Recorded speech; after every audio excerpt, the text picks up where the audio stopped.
Today on the Shrew Dudes podcast, we are going to talk about a few different things. But we are not alone. We have guests, which I will introduce in a minute. But in our This Week in Satire, we're going to talk about... Not that. Satan-worshipping trans babies. No, that's always Because who doesn't want to talk about Satan-worshipping trans babies? They're everywhere, Steven. They're crawling out of the woodwork. Yes. Yeah.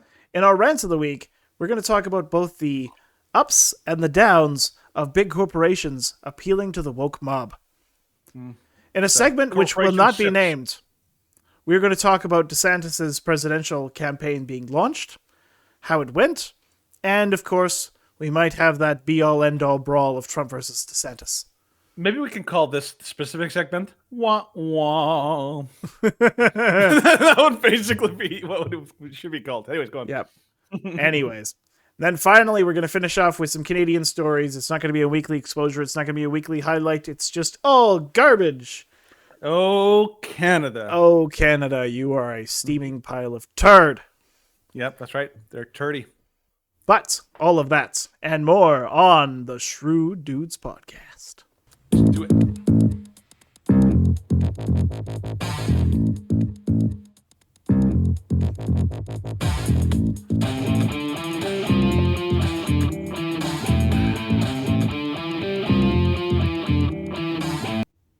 All right, we are back. Another live stream. And today we are joined, for now, with two guests. But this is a special episode. We are going to try and do this once a month at the final Thursday of every month. We are going to do an open mic night. How that's going to work is that we are going to share our information for our Discord guest server. Our guest server is open to everybody. We don't post any private information. We don't post any names, any of that sort of thing. But anybody can join. But we do reserve the right to kick people if they get too rowdy or belligerent or won't change the topic or something. That's right. So I'll share the link is now officially on the Twitch live stream. But yeah, feel free. So, Steven, do you want to introduce our hold on. He said okay. He said that my video is down, so no, okay. It's back up, so we're all good there. Back again. All right, so brief introduction. You know him, you love him. We've always had good conversations with Conquerworm. Yeah. So, Conquerworm, you have finally joined the show as a participant instead of just a chatter. So, tell us why you came here tonight. I'm not here. I'm an illusion. You're a figment of our imagination. I thought I was imagining something. Oh my gosh. That voice in my head. The figment. The figment. And then I just like tuning in every week and hanging out with you guys. So it's always fun. Hang out. You always have like amazing you have good takes. Takes, like hot takes. It's pretty good. Yes, it is. You're like the human. He's the human manifestation of that hot takes meme with the dog. Like like who's got a hot take? It's Jeremy.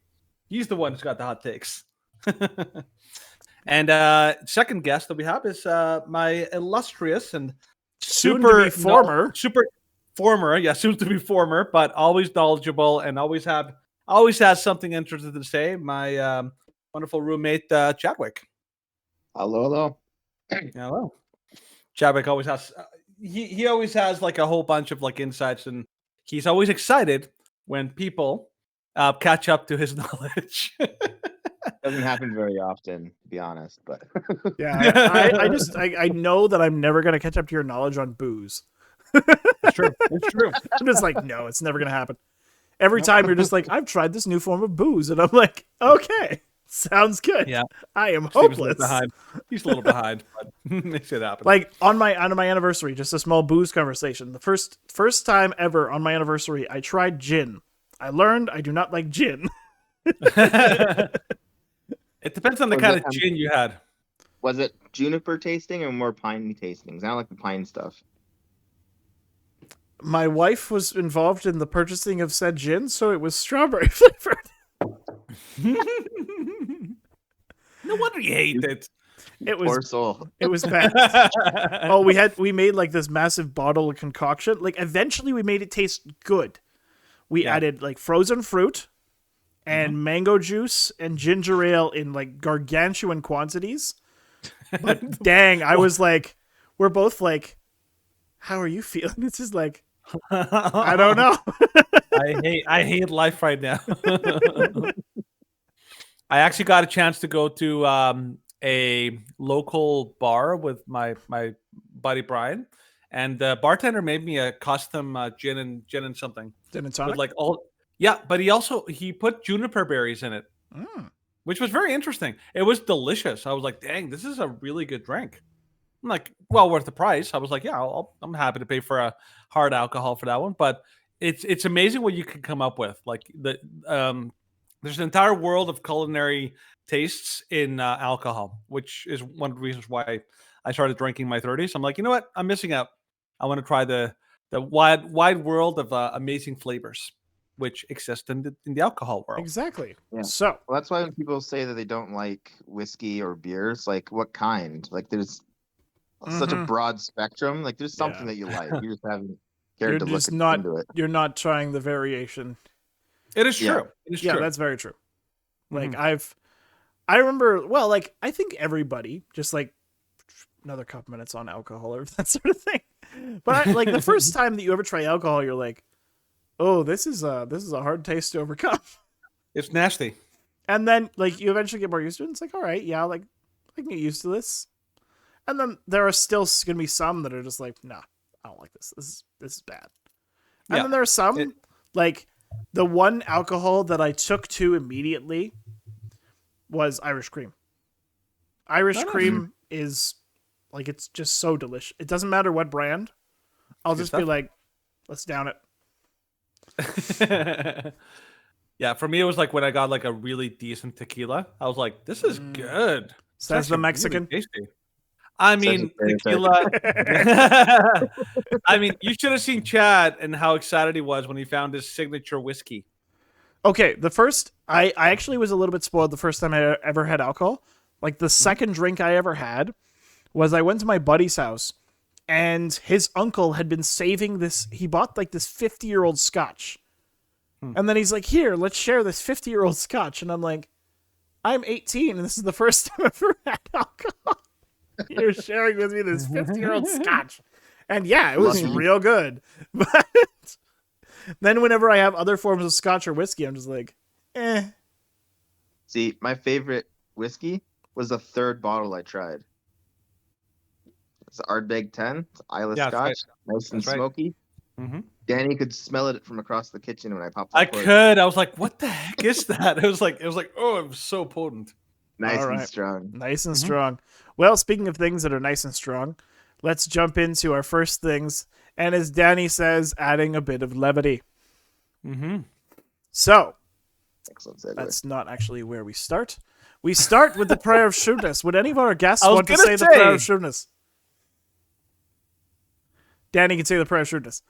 I would say the prayer of shrewdness. I will jump in there. Way to put people on the spot. I know. I always try and do that. It's fun. It's like it's a Bible study, like leaders, like worst crime. It's like, who wants to pray? And everyone's like, Mm-hmm. And yet they always do it. Yeah. Ask somebody specific to read it. Yeah. And then That's they right, just that's like right. point the person out that hasn't we contributed. got to in a put them while. on the spot.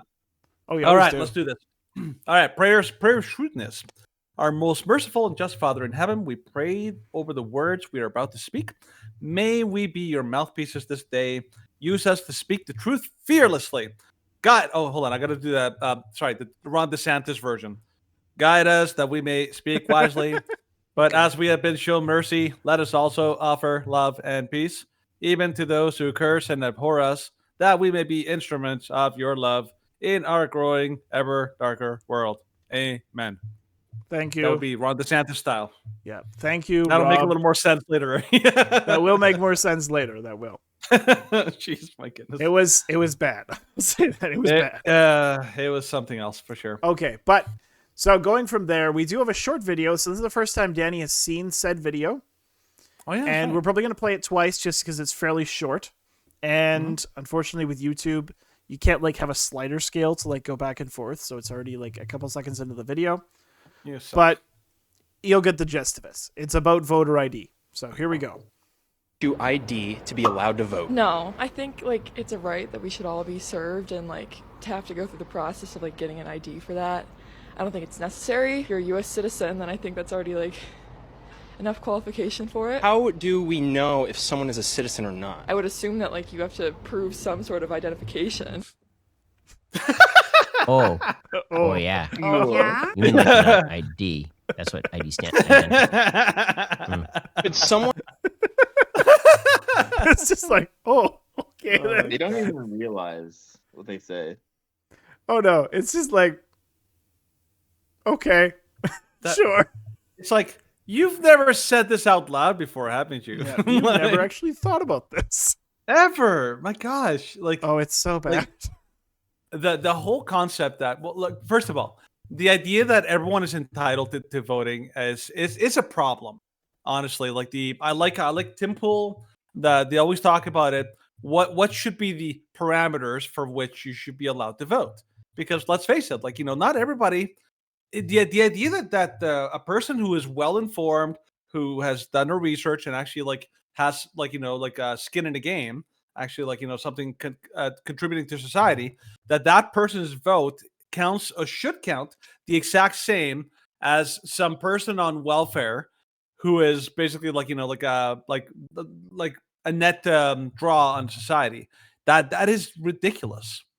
And yeah, so I don't know what you guys think, but yeah, I think that I kind of like the idea that like if you're not contributing anything to society, if you're not a net benefit, Net to positive. society, and net positive, like you're giving more to the society you live in than you're taking. I don't think I think those are the people that should be allowed to vote, not the people who are net draws. Totally. Yeah. Well, before the feminist movement in the 50s or 60s or whatever, I don't know what it was. The main thing for like people that vote is that they are able to be drafted in times of war. That's right, and that's why women didn't want to vote initially. Yeah. Yeah. So like if you're Here's not willing to go to war for the country that you're voting for, then you really shouldn't have a say in how it's led because you're not willing to defend it. Mm-hmm. Yeah, I think that I think like the Starship Troopers policy, like the service gets you gives you the ability to vote or something like that. I was like, I kind of like that. I think that it should be wider than just military service, but yeah, that basic idea that if you're basically a net positive to the society, then yeah, you should be allowed to vote. This is why, sadly, both the Liberals Party here in Canada and the Democrat Party in the States, this is why they both love low information voters, because they love people who are poorly informed, who are easily manipulated to vote based on their feelings rather than on actual facts. Yeah. So, yeah, get all Ben Shapiro. What do you got next, Steven? Okay. Then the next information thing we have is Whoopsie Goldberg. Whoopsie Goldberg. Oh, The View host slams American Idol as downfall of society before backtracking because the producer reminds her it's on the same network. So she was That's a big forced, whoops yeah, moment. big whoopsie. She was forced into a groveling explanation as she slated the ABC show leading a producer, reminding her the View is on the same network in an excruciating exchange. Here, just play the video. Play the video, man. Oh, We there's a gotta see video. Oh my gosh, yes. Yeah, right there. You know, I've always thought that the beginning of the downfall of society was with, what's the name of that show? I always tell you that. ABC's American Idol? Well, no, it was not always on ABC. No. When it began, it was on another network. You think the downfall of American Side is Began with, and I'm going to tell you why. Because once we gave people the ability to judge other people, I think we ran amok with it, and it's gone out of control. But these are, they invited the public to decide who that person was, and I feel once we did that, it began us in a cycle which we have not Did you really just do that? No, what I'm saying is that we've talked about this, and it's gotten better, and you like it now. Remember? Yeah. ABC, she likes it. ABC. Well, no, well, again, when I was really watching good. it, ABC didn't have it. They have it now. It's a different show. It is more It's positive. a very different show. The Yeah, judges sure. are different with the people No, who are coming. the but when exact it same first show. began, It it was a phenomenon very of inviting different. the public in. Yes, and Whoops. I changed. Shows like Oh my gosh, you're dumb. Whoopi Goldberg is a perfect example of someone that you literally become dumber by listening to her Oh, talk, endlessly. like you do. Yeah, yeah. That's Whoopsie Goldberg. No, Oh, that Whoopsie is Goldberg from now Whoopsie on. Goldberg 100%. Oh my That is goodness! Whoopsie's Got Pokey. out of control. Dinah, you dumb. I mean, everyone on the View is legitimately like really dumb, like not smart people. Joy Behar, what was it the other day? She said something really stupid, like something along the same lines. But like they constantly make dumb statements, and nobody will ever hold them accountable. It's just like, oh my gosh. But this is why they're like like comedy gold for so many conservative shows. Like how many times like, Daily Wire hosts or like anybody else kind of like pointed out the View and how dumb. Like the only reason anybody ever points to the View is because, oh, what did those crazy ladies say today? So I mean, in that sense, maybe it's a net positive because we can laugh at it. So Yeah. lovely. There's All not right, much but we you can laugh at, but we can laugh at this. We can laugh at Whoopi and what a joke she's become. Well, yeah, that's just a constant source of amusement. Oh, she always is. Even Right. going talking about Whoopi going back to her old Next Generation episodes, I'm just like, I thought you were a good character. I have never been so wrong. Oh, she's made some good movies. No. Apparently Like my her wisdom is character more in fancy than the actual- like her character in Next Generation, like she acts as though she has like this deep wisdom, and it's just like, nope, no, it's not. What was it, Guinan? Guinan? Was her Guinan? That's right. And her character was like this 500-year-old. Hold on, I know the race. El Oren. Yes. Oh, and yeah, pretty much on par with the Qs. No. kind of. Yeah. No, they well, were in the just- sense of they were knowledge, just not in old. power. Yeah. They had no special powers except for, like, they Well, were nope. very good listeners. Oh, Chad Nope, maybe there knows was- something we don't. No. No, because one time when she and Q were face to face, they both like went into like Well, combat stance, and she was like, she went into combat ready to stance cast because something she on him. knew things about him. Because she Yeah, was but what- older than the rest of the crew. but what is going into like a finger point kind of stance towards him gonna do if he's a god? Yeah, I have no idea. Like, that was a weird confrontation. It suggests that she has something. It suggests that she has something, but in no other Star Trek literature or Star Trek form of media have they ever presented the El Orans as being special. So It's the only instance. the only incidents where other races might fear them in any way. But talking about fearing things, Well, hello everyone. Welcome to Star Trek Chat. We have now transitioned into no, a we're completely moving from new- Star Trek chat into Satan chat. Satan Chat. Let's talk about Yeah. Satan. Let's So, talk a report about from the Satan. Babylon Bee: Satan worshipping trans babies may be unable to find clothing if Target pulls pride displays. Oh noes. Oh, won't somebody think of the Satan children? Yeah, I think I'm gonna do like the dark, like evil The Dark voice. Lord? Yeah, the Oh. Dark Lord. It's gonna be okay. No, I'm gonna do the voice from Thanos. No, I'm gonna do the voice from Dr. Claw. Oh, I like that. Okay, see if you can pull it off. Yeah, it's gonna be really hard on my voice. Better have lots of extra water. Okay, make a good hard swig before this one. Well, maybe just don't do it until you actually read yeah. a quote. Oh, I know. Don't do the whole thing. Yeah. Amid a nationwide boycott, Target is chosen to remove some pride displays in their store. Experts are warning that this could leave many Satan-worshipping trans infants with limited options for their designer clothing. Target has long been That's not as okay. All right, got to get to the. That's a little too loud. You gotta. Next time, gadget. You got it. Target has long been the store of choice for Satan-worshipping trans 9-month-olds, and this boycott could put them in danger. That's much better. I like Said it. trans I like activist it. Zabel Kadzonks. As the parents of 3 queer Marxist warlocks, This is extremely frightening. Actually works. Surprisingly It works. does. Anonymous Yes. sources within the retail giant said their best-selling item, Baby One Save, that says, "I am a gay communist witch," has been pulled from shelves, which could lead to millions in lost revenue for the multi-billion-dollar corporation. We are being held hostage by these right-wing terrorists who refuse to shop at our store. Set the source. Other products, including tuck-friendly baby clothes, puberty-blocking baby formula, and bronze statuettes of Baphomet, will also be pulled and donated for sale at Goodwill or the next Democratic convention.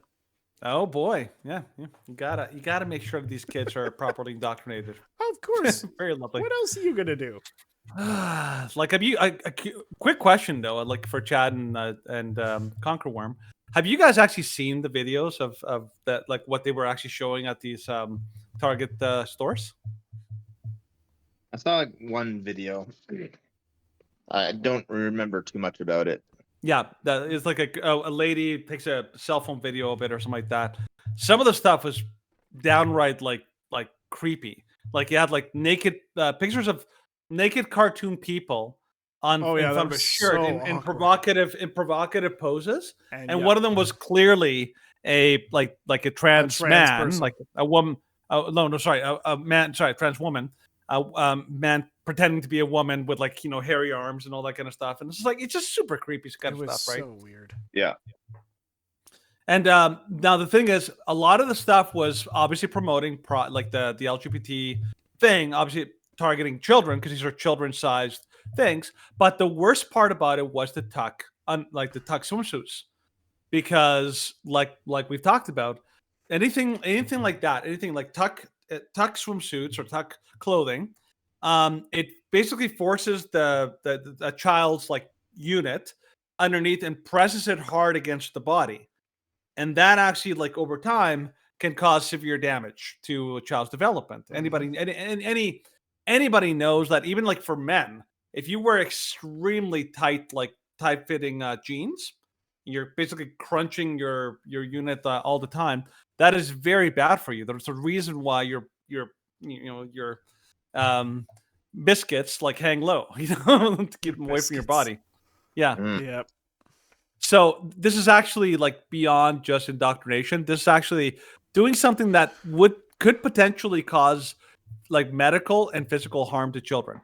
That's one of the reasons why a lot of people are pissed off about this, because you're not just indoctrinating, which is bad enough, but you're actually like selling something that should be, I mean, in a normal world, should only be used with the approval and the monitoring of a health professional. Mhm. Even though nowadays like that just means nothing, but yeah, in a real sense, like there's a reason why I'll finish on this. There was a little girl in one of my childcare centers when I was working there. She loved high heels. She would wear high heels all the time everywhere she went. And then the actual supervisors actually sat down with the mom, and they basically said, like, you should talk to your doctor about this, because she's like 8 years old and she's wearing ridiculously high heels. Yes, she can do it. Yes, she's able to because she's learned how to, but that may really cause her like Issues serious, down the road, severe yeah. harm. Yeah, a lot of severe issues down the road. And sure enough, the mom did talk to her doctor, and the doctor was horrified when she found out that That's her horrible. little 8-year-old girl was constantly walking around in high heels. Yeah. She was like, "Yeah, no, that should not be a thing, because that completely stunts her like development of her Developmental spine, growth. Yep. of her like like her joints, her everything like that. So it's not a good idea. Nope. So yeah, Target, do better. Target, do better, but also other companies should also do better, and that transitions All right. into our rant of the I week. would rather they just shut down. Yes, Yeah, me too. but bit by bit, I did hear a report today that they have lost $9 million or $9 billion. And Anheuser-Busch or No, Target? Wow, good job. Very nice. So as between May 17th and today. So That's good. One That's what we week. want to see. $9 billion. Let's keep it going. But that transitions into the rant of the week. So let's go. Red alert.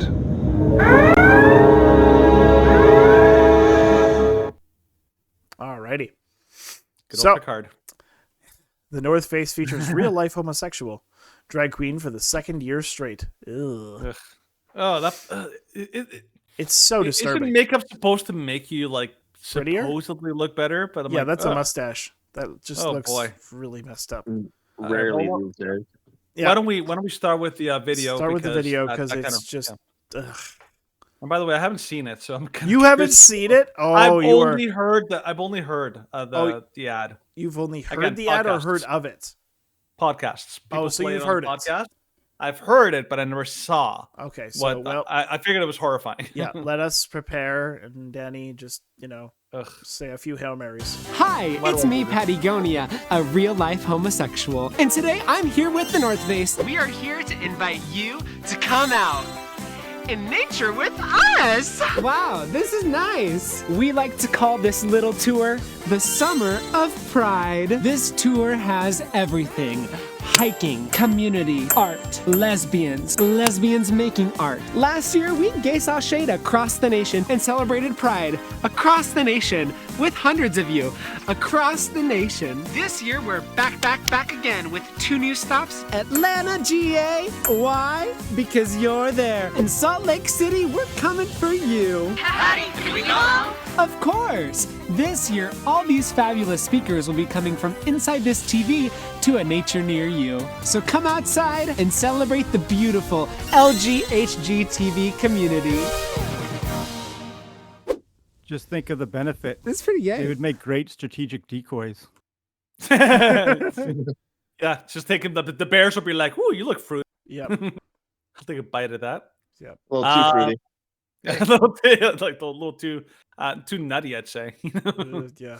Very nutty. All right, so a couple things I observed about that ad that I didn't notice before. Mhm. Number one, what is the LGHBC like? What was that whole acronym that they used? As far as I know, HGTV is the Home and Garden Television. Oh, okay. So basically, it's a kind of a play on a mix of LGBT and I think so. HGTV. Okay, Yes. that makes a little more sense because I was like, obviously they're doing something with that. I Oh didn't my really gosh. understand. And you look at What? this post, and it's like every single person has their preferred pronouns. Oh my god. He, she, her, he, him. There's a they, them, she, they. It's just like, oh yeah, you're just all stupid. You can make the case that one reason not to play the pronoun game is because it's freaking exhausting. It is. Oh, For like, one there was. I considered actually putting it on the show at the start. There was another like Ben Shapiro React video, and Oh, it was for this that- one that person. video? There was this one person, and they're of course a barista at Starbucks, and somebody comes in and talks to them and be like, "You look like your pronouns are they them," and they look at them, and then she like looks back at the camera. Why am I mad that they're right? I'm like, so you're mad when they're right and you're mad when they're wrong? It's just like you're just never happy. It's because they didn't have their chance to virtue. Oh yeah, they signal. didn't have their chance. Exactly. I mean, It's you all took that about away the from virtue them. signaling. You Yep. took that. I mean, like seriously, it's about them, not about you. Oh yes. So we must yeah. always remember it is about them. yeah, must bow before the LGBT, like overlords, as always. Another thing that's really interesting is that both in this little thing here, but also like with the actual ad, is they're never really out in nature. They're out in like a park, like True North. The whole idea is that you're out in like nature, like actually you're like way out in the middle of nowhere, not in some like local park where I can. It's kind of like what Dylan Mulvaney is like the most epic video that everyone always points to when he goes out in like high heeled kind of like boots or whatever, and like goes out and like nature, love it, like that. Mm-hmm. Oh, yeah. It was in the local park. That was not nature. That was just a backyard kind of area, like in his neighborhood or something like that. It's obvious that this is not genuine. The fact that this is like North Face and they're talking about nature, it's just a backdrop. It has nothing to do with nature, like at all. Nothing in that person's outfit would have anything to do. It's just basically a fashion brand. This is definitely something you'd be hiking in. A Exactly. short, colorful skirt that nearly shows off your twig and berries, dude. Yep, yep, and probably I don't know. And some of the drag queens who wear those kind of outfits don't bother with like actual underwear. Yeah. So always Mhm. lovely. Oh yeah. Um, Well, but this is like yeah. this is not, unfortunately, pride and kind of the woke culture is not something that's just affecting corporations. Now, of course, it has. I'm going to switch the schedule up a little bit. It has affected Target negatively. So this is a story from. Okay. Summit News. Says that my camera. I think it's only on Discord. I think the camera is not freezing when it's actually on the live stream or on the video. So Yeah, you're fine. Yeah. I think it's just you, Chadwick. So Okay. you crazy? Beers be crazy. Yeah, Chadwick would be crazy. Target becomes the beers be latest crazy. target of anti-woke boycott as it sells Satanist pride LGBTQ plus products for kids, making Bud Light's trans promo look sane.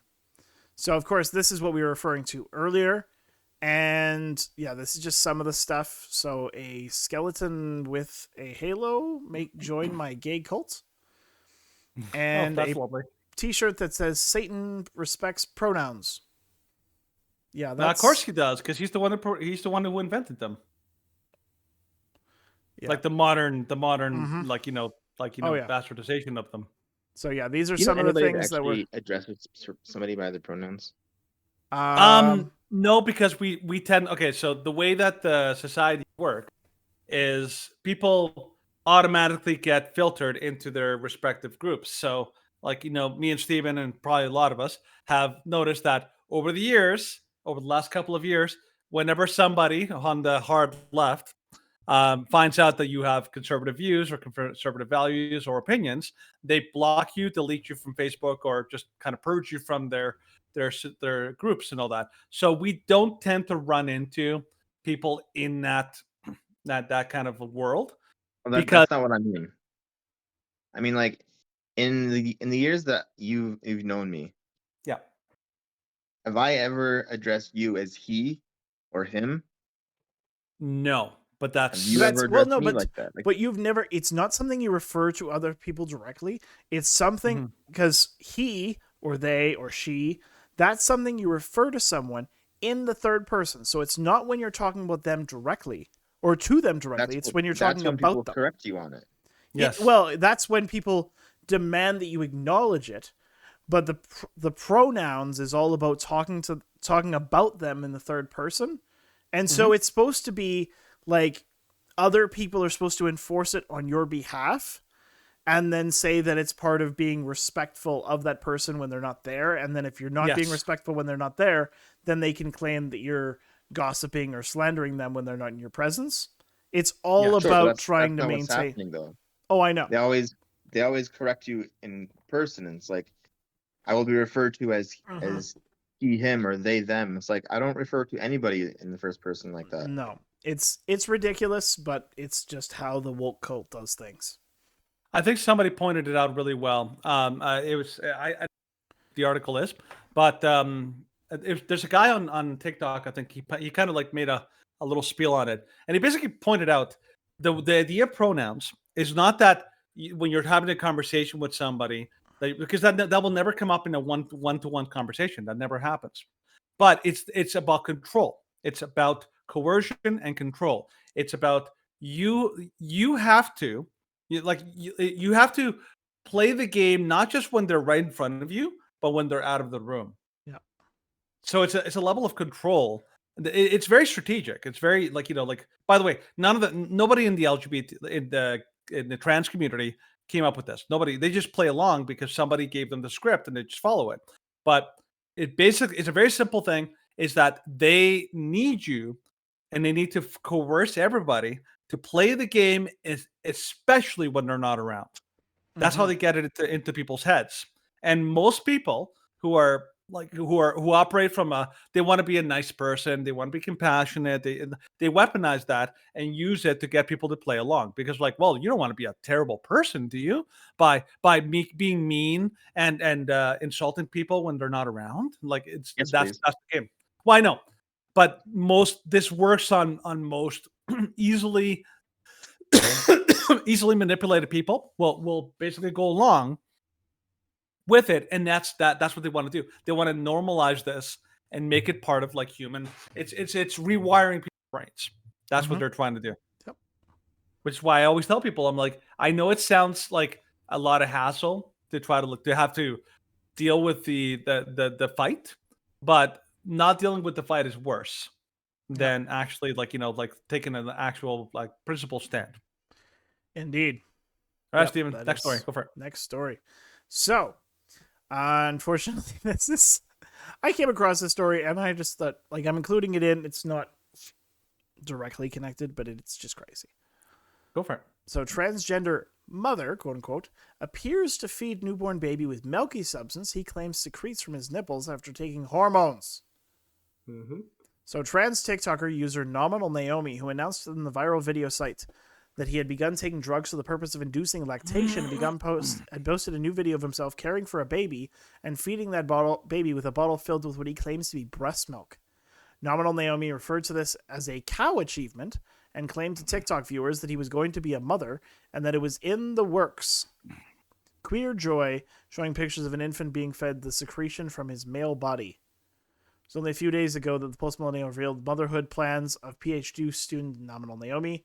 Much as it turns out to Nominal Naomi's display in response to a report from the Post-Millennial, this person tweeted about their plans to nurse a baby. Where the baby came from is unclear.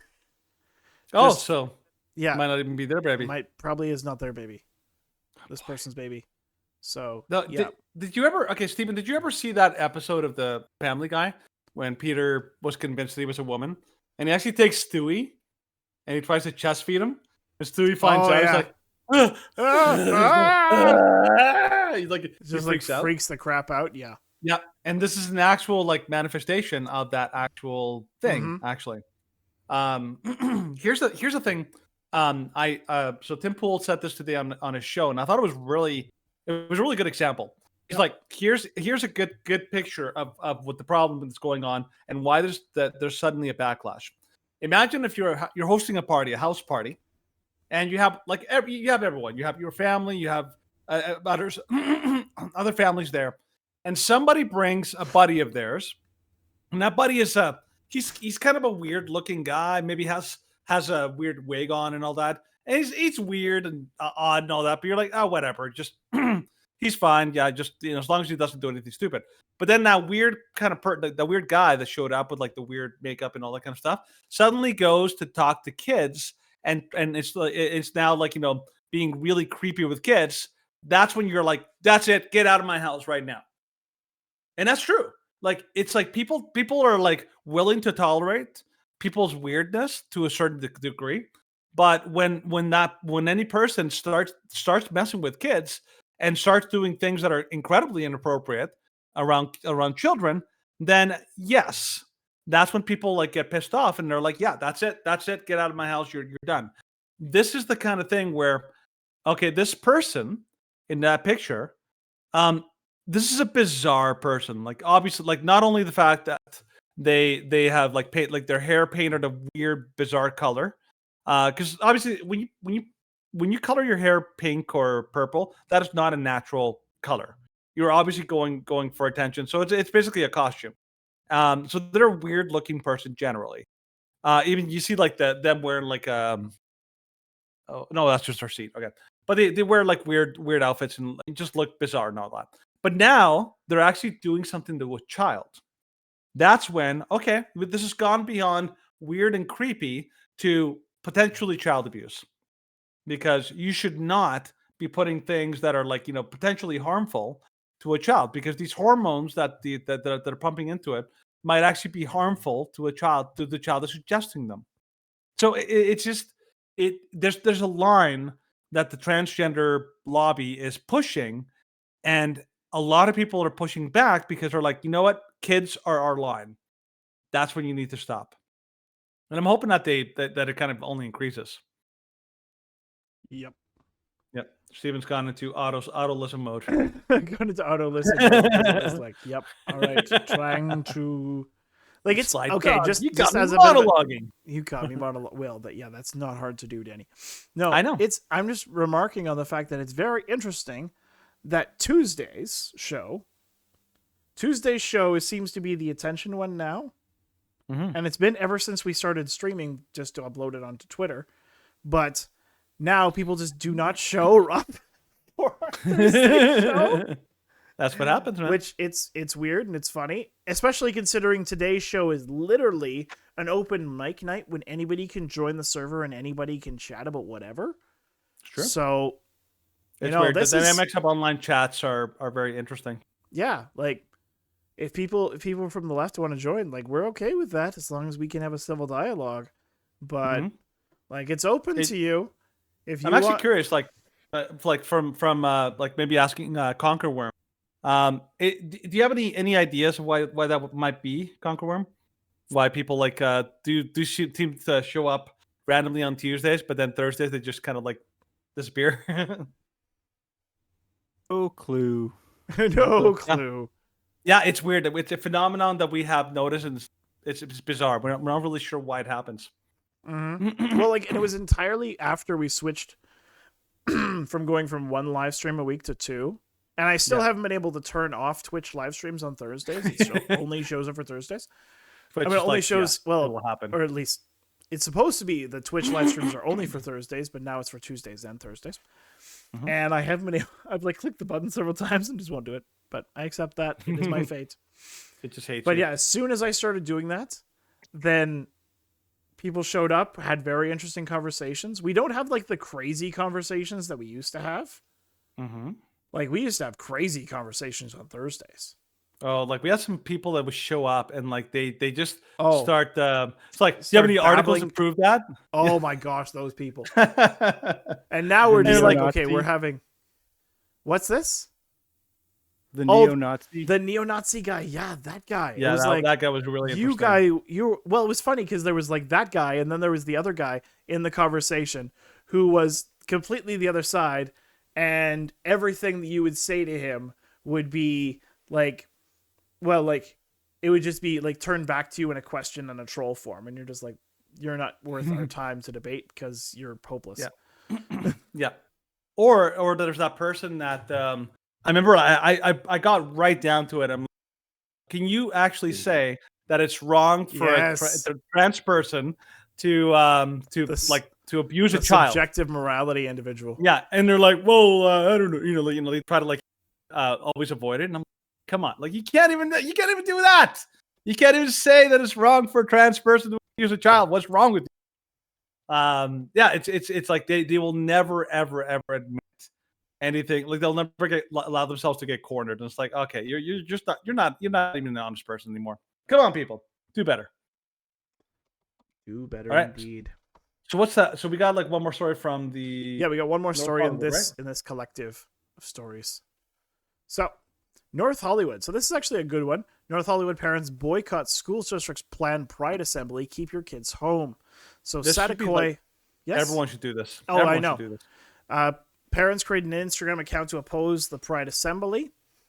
Parents, so an Instagram account named Satakoy Elementary Parents posted on Monday that outraged parents who share conservative values don't feel this material is appropriate to teach the children or plan to keep their children home from school on June 2nd because of a planned school assembly to observe LGBTQ plus Pride Month. And the Instagram account was created to oppose the program.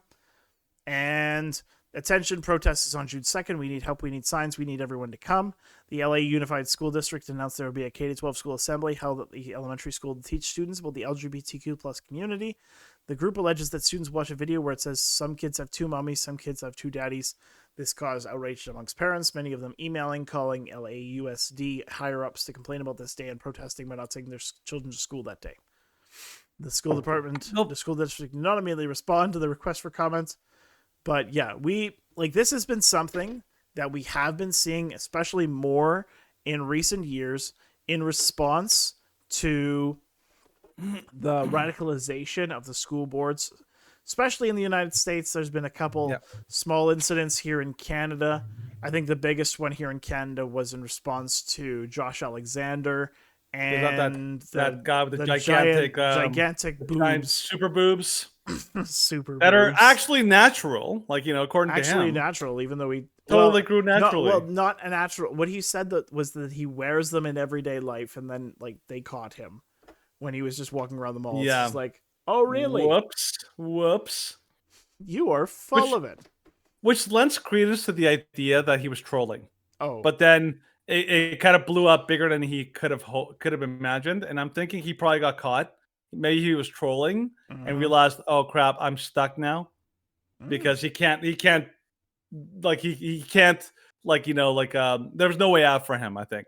And so like when he got busted, he's like, yep, he got busted for good. So, but I think the more important part about that story about him is that not that he was doing that and exposing people, but more that the school board was allowing it. yes. That was the big part of the whole thing, is that they were allowing that that nut job to pretty much expose children to basically a fetish. Because let's face it, everything involved with that whole thing was a fetish. Yep. And it's fetish kind of material. Now, with this elementary school, before we move on really quick, so this is in North Hollywood, which is interesting. I'm sure all of us have heard like theories that a lot of California is conservative and very conservative leaning, but they're drowned out by all of the leftist and like totally like far left kind of elements in the state. So this sounds like a conservative area, like the fact that enough parents were feeling like they don't want to do this. But let's just put it in perspective. The schools are encouraging and promoting like child porn in schools, in particular elementary schools. Like we've covered that like ad nauseum. But on top of that, they are basically doing an end run around children, around the parents. They're basically trying to convince very easily fooled, easily manipulated, and a captive audience of children in order to try to get them into the LGBT community. That's what this is all about. And unfortunately, when you're a child, especially in elementary school, you should not be having any sex ed talk, period, because these children are not sexual. When you're an 8-year-old child, there's nothing sexual about you because you have not entered puberty yet. And so any school that is not only having but promoting very almost like sex ed that is way too explicit and way too way too down in the weeds, you're actually sexualizing children, which is why everyone has a right to say no, we don't want this in our schools, we don't want this to be taught, and don't let people shame you against speaking out about that, because you're on the right side. They're the extremists, they're the lunatics that are trying to get children and try to tantalize them into sexually explicit kind of ideas and behaviors and thoughts and all that kind of stuff. Parents have enough to deal with, without having the schools basically betray them and try to sexualize their children. It's like, oh my gosh. Yep, but now we do need to move on. So this is kind of the topic that everybody's been discussing over the past day. And on this week's segment of Wah Wah. Yes. So let's talk about the DeSantis launch. Okay. So starting with the video that he released prior. Mm-hmm. So this was released yesterday at 3:58 p.m. So here we go. Our border is a disaster. Crime infests our cities. The federal government makes it harder for families to make ends meet, and the president flounders. But decline is a choice. Success is attainable, and freedom is worth fighting for. Righting the ship requires restoring sanity to our society, normalcy to our communities, and integrity to our institutions. Truth must be our foundation, and common sense can no longer be an uncommon virtue. In Florida, we proved that it can be done.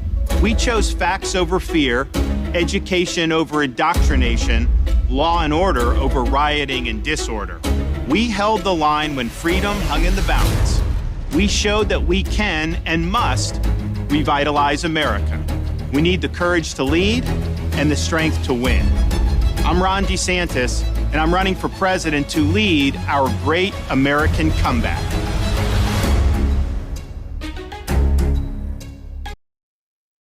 By the way, that's Ron DeSantis, not DeSantis. We've been saying it wrong this whole time. Yeah, that's it was. I was like, has this been something which nobody has corrected anybody on? Yeah, remember the big deal that they made in the media about Kamala Harris? Like Kamala Harris. It's like Kamala. It's not Kamala, it's Kamala. You're racist, you racist people. I was like, okay, we just didn't know how that name. Not exactly a common name, so like, yeah. So like, yeah, that was one of the weirdest things about it. But yeah, so Ron DeSantis officially announced that he's jumping in the race. The kind of like the big news that I think everyone knew and everyone saw coming, because like it was like more. It wasn't so much a matter of like running. When is he finally going to actually making this announcement? So the big thing with Ron DeSantis, his announcement is that this year he decided that he was going to buck the trend that almost always happens when it comes to president. Anybody declaring that they're going to go presidential. Now the ad obviously it follows the what everyone else does. Trump released an ad when he announced his run for president. Vivek Ramaswamy also did the same thing.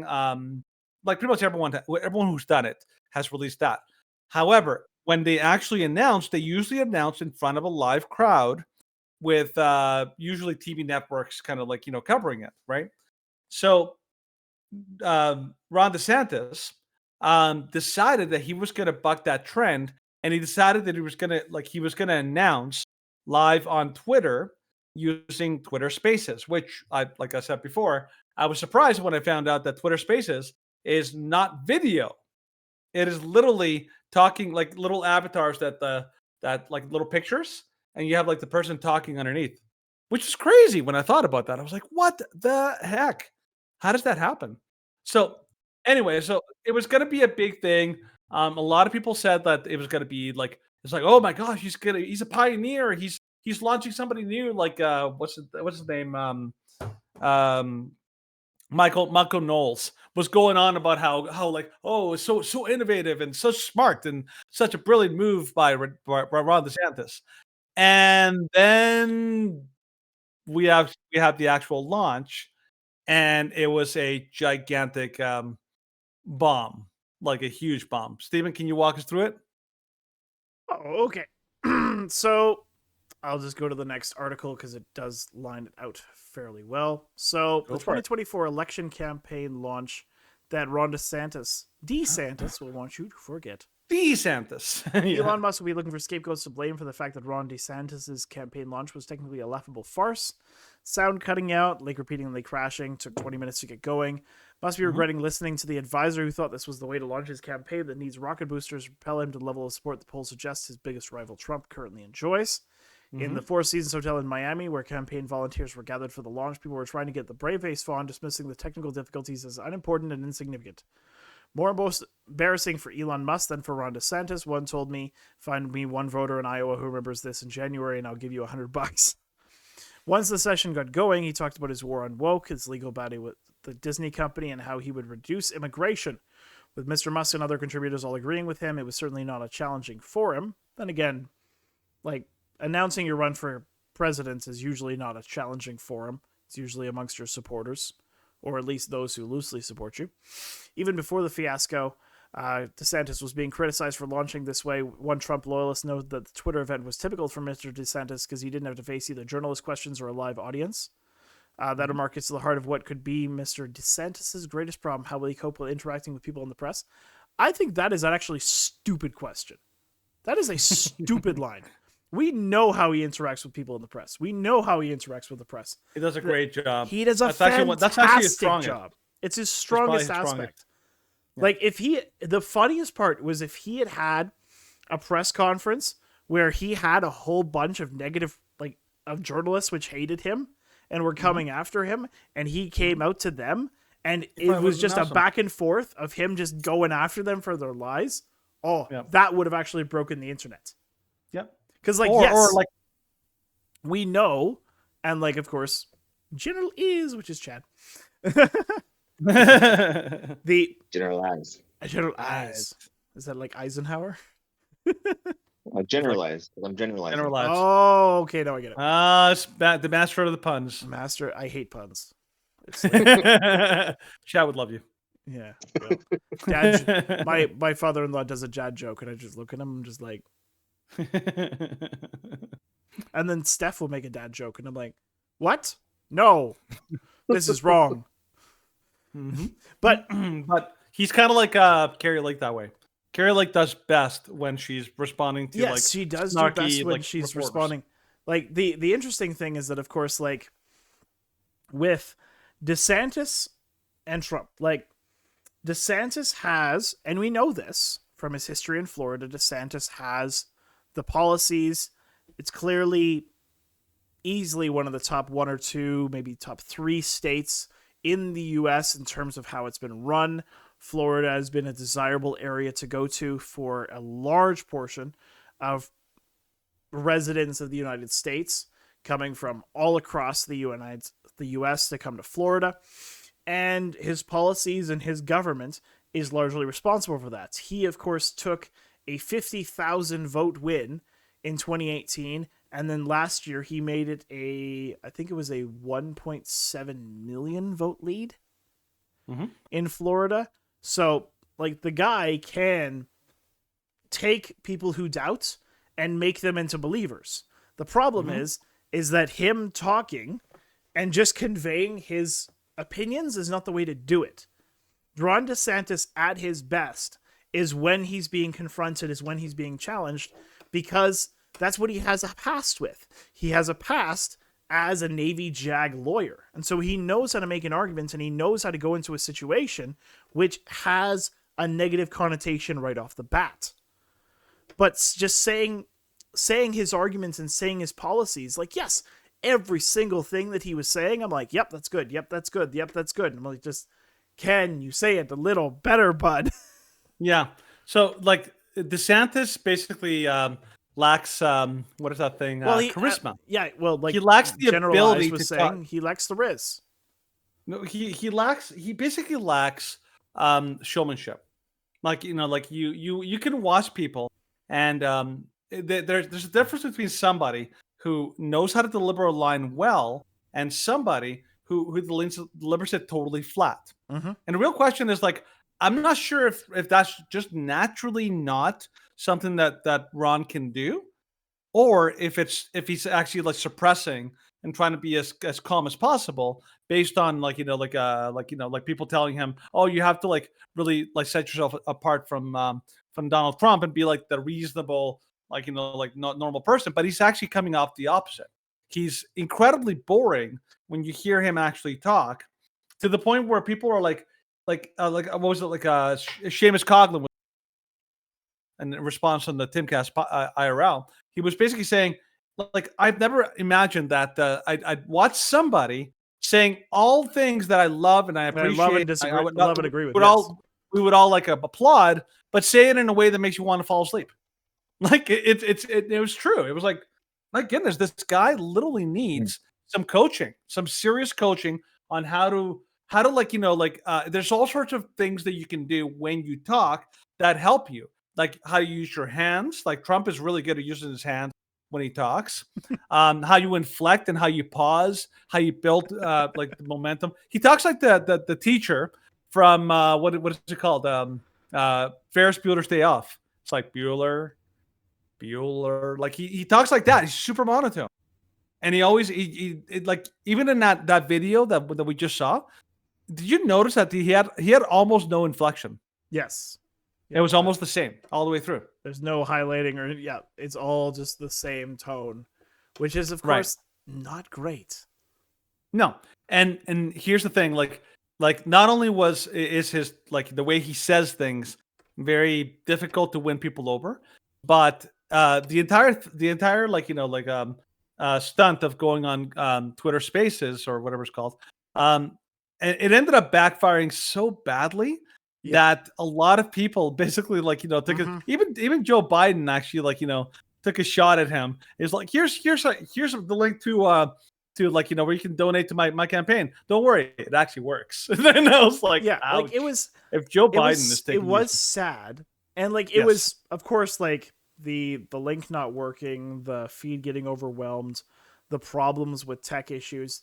Like, yes, this is more an indictment of Twitter Spaces not being the platform that people want it to be yet. Like, actually, I was like, because I'm scrolling through Twitter and I'm posting these things.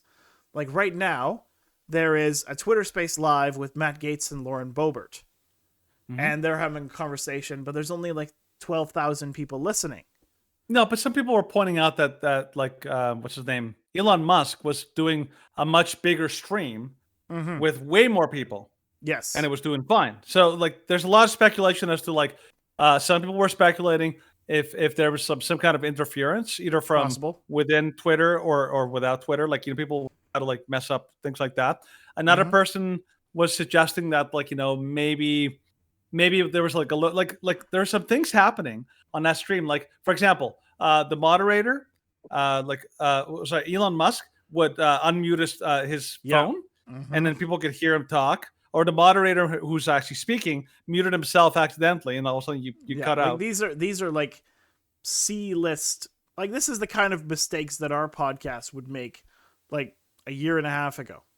Sure, but it'd be like, relevant... I had the wrong microphone source. So yeah, but the relevant thing here is that this is his presidential launch. It's a little bit bigger of a deal than let's say it's just something he came up with during the run that he's like, oh, I'm gonna interact with my people or something like that. Like, that'd be different than the launch. And I think the fact that this was the launch and the launch was so underwhelming, I think it's a really big misstep for Ron DeSantis and his team. So that's going to be a really, I don't know. I'm kind of hoping that he bounces back. I think he will bounce back.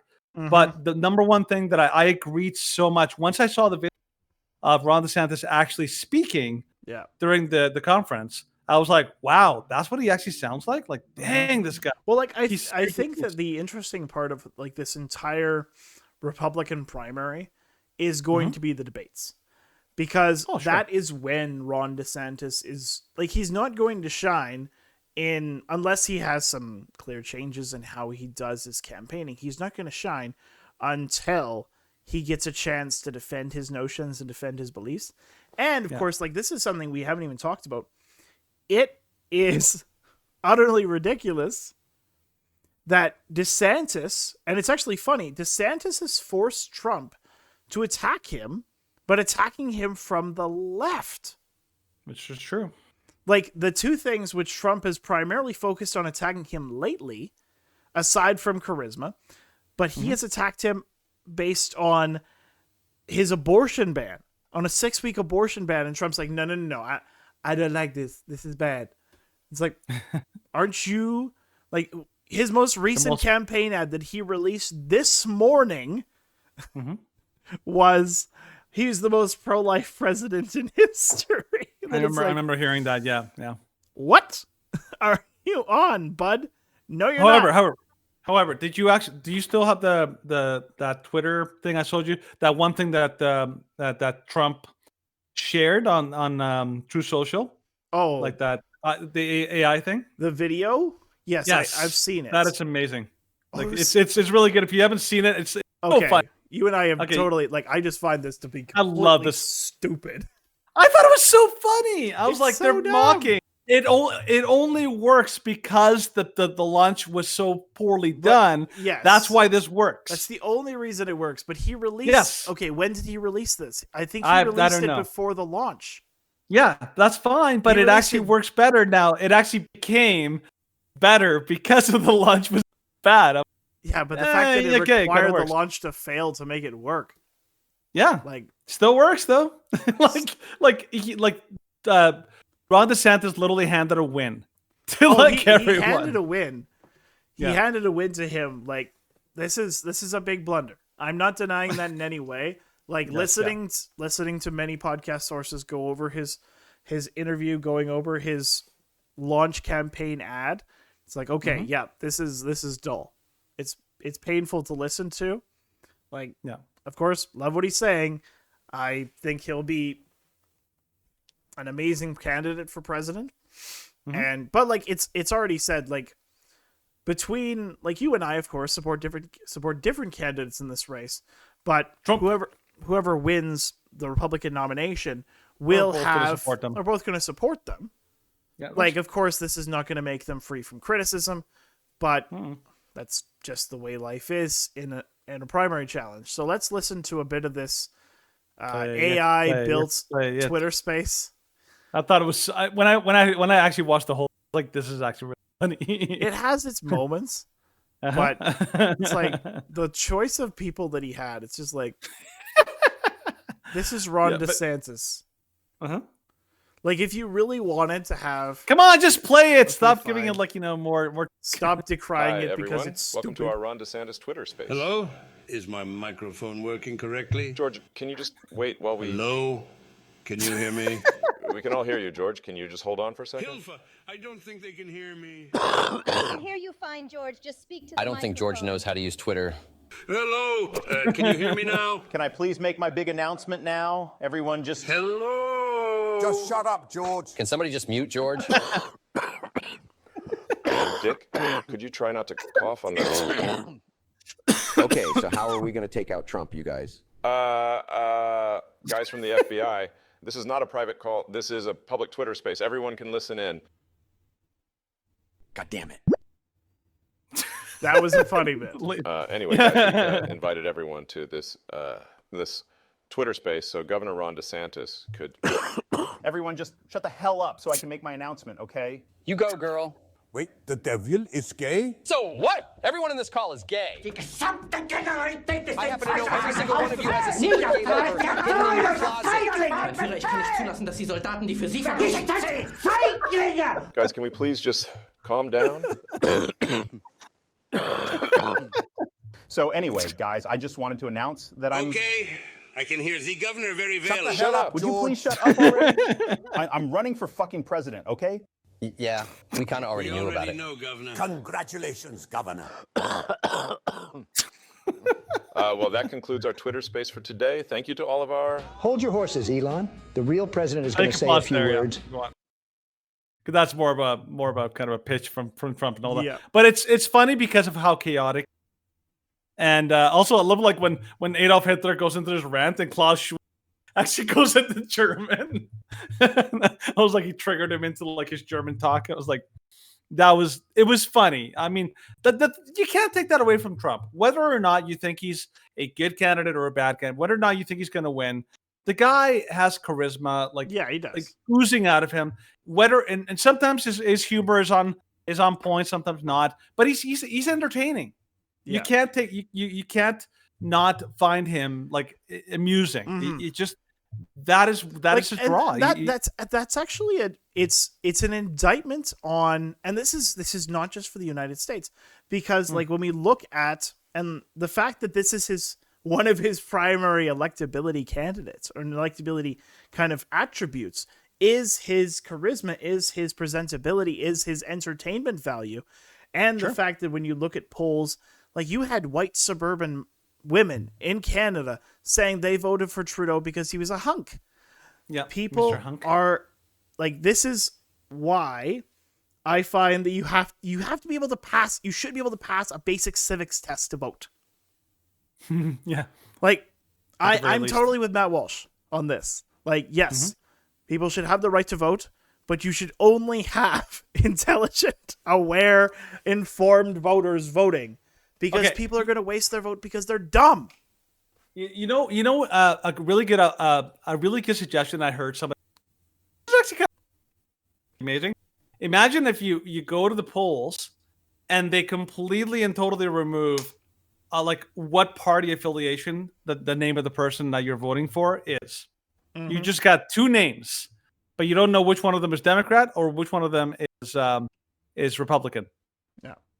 So if you haven't done any homework, or even the most basic amount of homework, you're going to be screwed. Yep. You're going to be like, crap. Well, then like, you'll be forced to go. Like, I remember I had a conversation. I think this is in 2021. No, this wasn't in 2021. This was in 2019 after the last federal election. And I got mad because back then I was working with mentally handicapped clients. And I told my client, I'm like, hey, I asked him, like, hey, did you vote last night? And he's like, yeah, I voted. And then I was like, okay, like, who'd you vote for? Like, why'd you vote for that person? He's like, well, he was the first on the list. I'm like, you're the problem. I'm like, you are are the problem. I'm like, you Yes. wasted your vote because you know nothing about the candidate or any of their policies. You just chose the first person on the list. It's like, you are the person. I went off on him. So I'm like, you should not have the right to vote. And he's like, but my roommate told me everyone has the right to vote. And I'm like, well, everyone has the right to vote, but everyone does not deserve the right to vote. Yeah. And Yeah, so that's a major problem. yeah, major problem. Like this is why the election here in Alberta, which we're going to discuss at the end of the program, that's why it's even marginally close, is because people believe what they're told By the NDP lies. by the NDP, by the media, by the ads they see on YouTube. And they're easy to debunk, of course, but you can't, like, you have to have a fairly widespread like a widespread channel and a widespread message to be able to point by point debunk this. And thankfully, like, Danielle Smith's polling did go up after the debates because she debunked it's a lot getting of better. notions. It's getting better. People are for sure. starting to pay, people are starting to pay attention. They're starting to do a little more research now. And as a result, like the actual issues, like the actual truth of things starts to come out, right? So main thing is, like, here, I actually, like, so I came up with how you and I, when we talk about elections, we call them muffin sales. I came up with a better euphemism that I think would work better and it's more accurate, is the beauty pageants. Because elections are basically beauty pageants. It's like, which one do you like more? Which one's more likable? Which one you don't care about what has the appearance of likability. Yeah, which one of these candidates has the appearance of, and it's more charismatic and most I don't know, everything like that, right? So yeah, like, I think if we're going like, if elections were solely based on policy, we would be electing very different people. Well, and that's why they don't get into. Remember how they say, like, can we just make it about the? Well, that's why it's not about the issues, because in election it's about likability. Who's gonna like me more? Who's the most charismatic? Who's the most like the guy you would want to have a beer with? Yep. Right. But if people were actually forced to actually be high information voters, then it would switch to Then it would be actual about the issues. policies. Yeah, it would be about Yeah, the then issues. the policies would actually be the point. So- But right now they're basically beauty pageants. Yeah, beauty pageant and who's the most entertaining. And at this point, it's interesting because everyone in the general, not in the primary, but everybody in the general is pretty much already sold for their, like, there isn't going to be much change that's going to happen between now and the election. People have already pretty much decided their camps.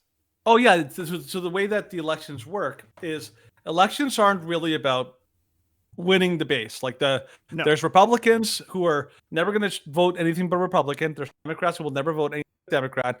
And then that's why it's all about the independents. Yeah. Those are the people that are going to essentially decide the election, which is why Ron DeSantis has to win. It's the question is, are more independents going to vote for DeSantis because he's not as bombastic and problematic as Trump, or are more people going to vote for Trump because he's more charismatic and nowhere near as flatulent as Ron DeSantis? Yeah. Okay. Or flat. Not Yeah, flatulent. flat. That's right. Not farty. I don't know. That live announcement was pretty flat. Yeah. So, okay. So we'll kind of move on because we've already been going on for over an hour. So we'll quickly go through the news you may have missed. Conquworm, you're here. Do you care to put in your input on Trump versus DeSantis for the next 2 minutes? No, but the Alberta thing, is the Arthur situation coming up? Oh, the Arthur situation. Okay. I actually had somebody, and they had a really good take on the Arthur situation. Because, like, do you want to talk about it now, Stephen, or do you want to talk? We do. Well, we're gonna talk about the Alberta election kind of right at the end. So it'll kind of be the lead-in because, of course, the election is on Monday. So can you hold off on that for another 15, 20 minutes? Okay, then jumping back to DeSantis, I think he should have waited 4 years and come in then. I think that's a good point because, like, one thing that somebody was on Timcast It was a lady who worked on Trump's campaign and also I think is working on the.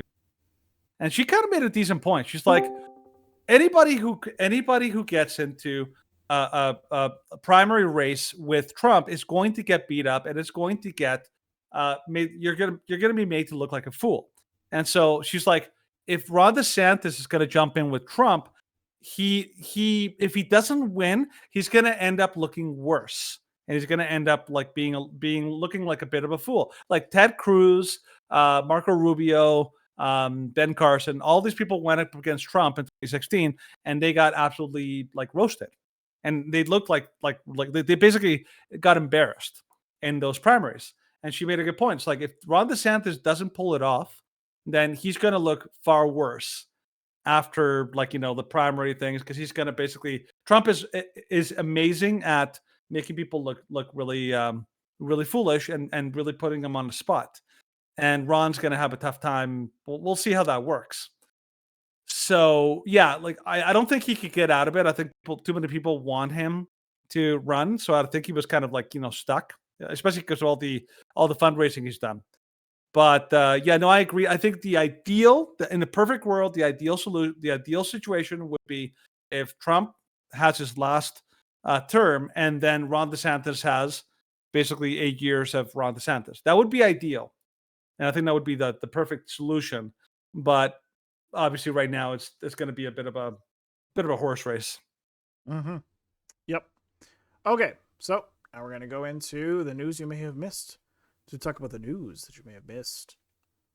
Nice doublespeak. I do that every time. Like, how is this something new to you? Whatever, keep going. Let's go. Okay, so I'll start it off.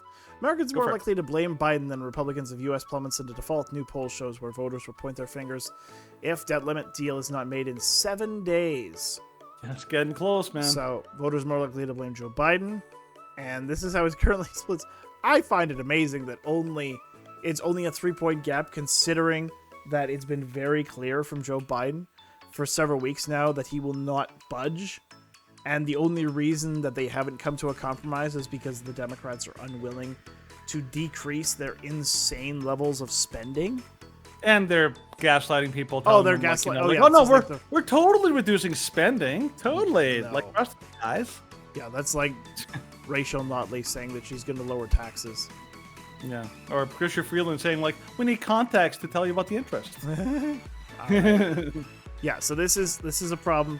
Thankfully, well, Biden was an idiot when he started this, saying no matter what, we will not negotiate. It's like, well, and then you dug your own grave, dumbass.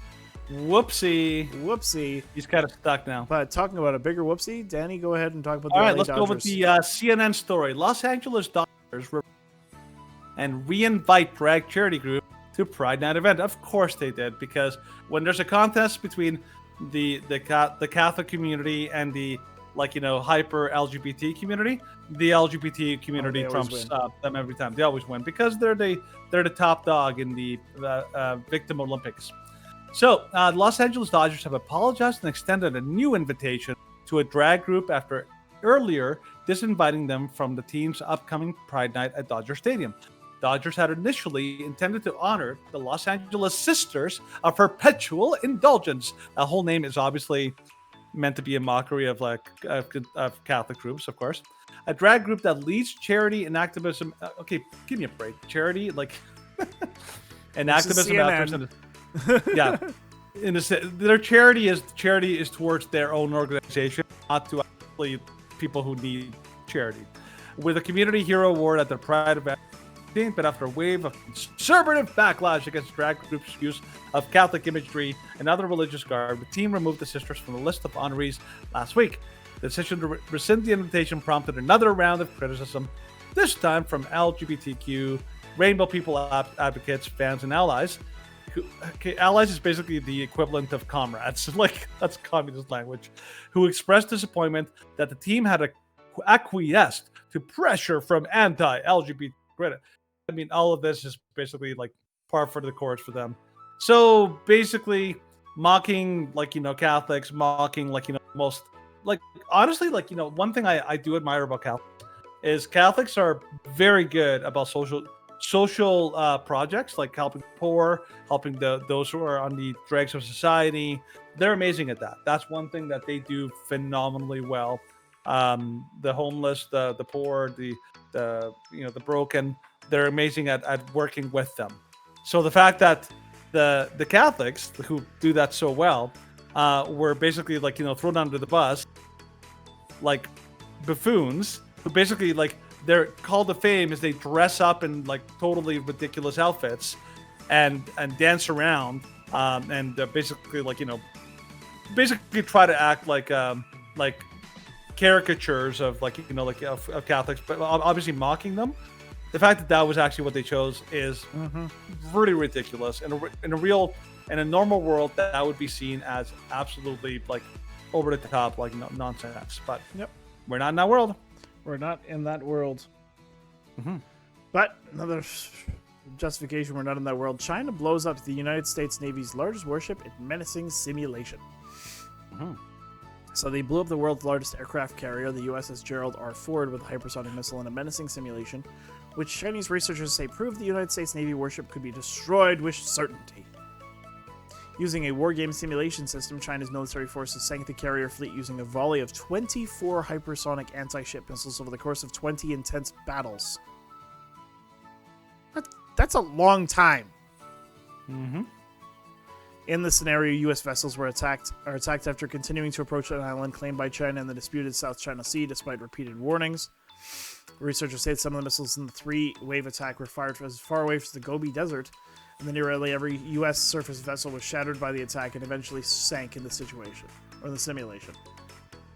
So, yeah, that's a fairly substantial ship right there.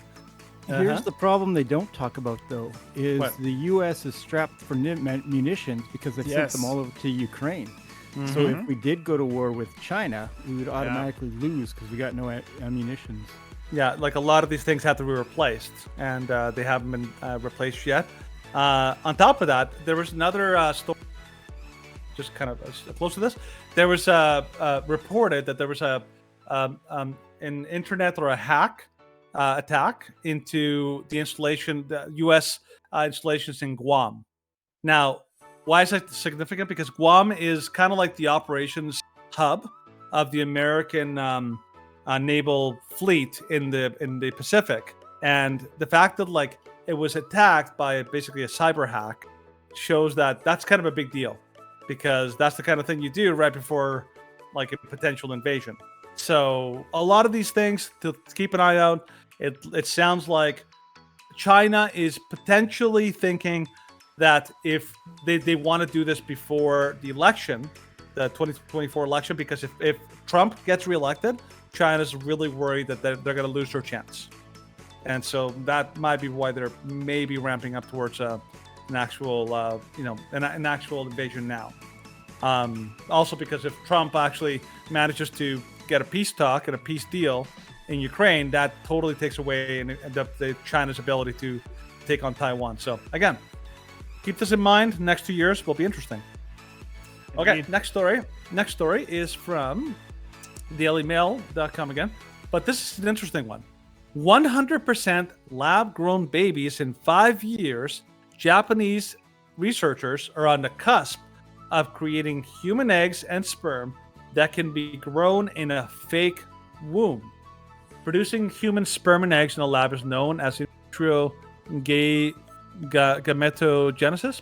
Already achieved in mice, scientists say it could be possible in humans in 5 years. Growing babies from scratch in a lab could be possible in 5 years. That's breakthrough. Researchers in Japan are on the cusp of being able to create human eggs and sperm in the lab from scratch, which would then develop in an artificial womb. This professor from Japan said he has already figured out the process in mice. He believes he's just 5 years away. There are ethical concerns, as it means women of any age could have babies. Parents all. So obviously the story goes into some serious details, but here's the implications here right off.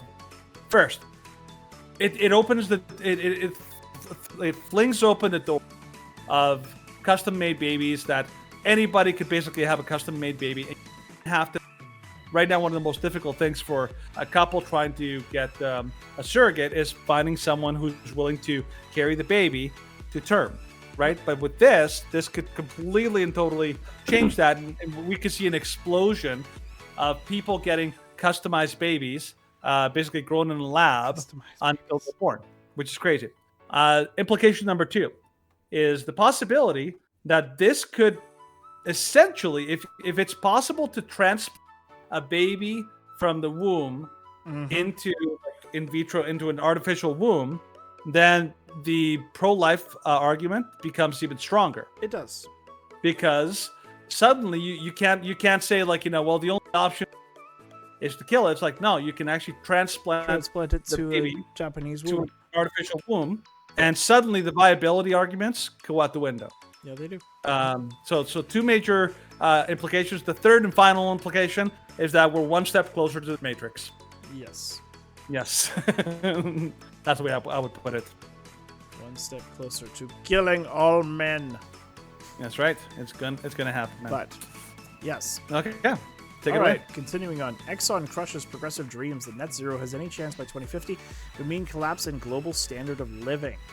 The world of suffocating snowflakery, ESG hypocrisy, and Welch Anheuser-Busch. Corporation telling the truth without fear of reprisals from the open society-funded virtue signaling cabal is rarer than mRNA injected. Oh, we can't say these things. And yet, the company hated by every progressive, ExxonMobil, did this week when it became the first corporation to denounce the insidious and laughable claims that net zero is even a remote possibility by 2050. Yeah. So it pushed back against investors pressing the company to report on its risks to businesses from restrictions on greenhouse gas emissions and potential environmental disasters. When in a reply to a proxy advisor, Glass Lewis, Exxon said the prospect of the world achieving net zero carbon dioxide emissions by 2050 is remote and should not be further evaluated by its financial statements. Yep. Well, good on you, It's Exxon. like, you'd be 'cause crazy. You have some common sense and realization of what's possible. Yeah, we'll cover this in the Alberta news as well. But I think it was Daniel to believe that you could achieve all these climate goals by 35. Yeah. She said like 2050 was the earliest. The earliest. Even think about like achieving these goals. Again, showing that the NDP is nuts. All right. This is the actual story I was referring to, Blaze. So this is from the Blaze.com. State-sponsored Chinese hackers are targeting critical American infrastructure, possibly preparing for conflict with U.S. Microsoft. I don't know if you switched over. Nope, I am not. Sorry. Okay, he's doing it here. Right here. So that's what I was talking about. This is the actual hack. So Microsoft has covered effort by the Chinese communist regime to undermine critical American infrastructure. These attacks using malicious computer code that enables remote access to various devices appear to be a preemptive attempt by the genocidal state to develop the upper hand should the two nations soon come to blows. So this is like something that you do in preparation for war, which is why people are pointing it. It's kind of a big deal.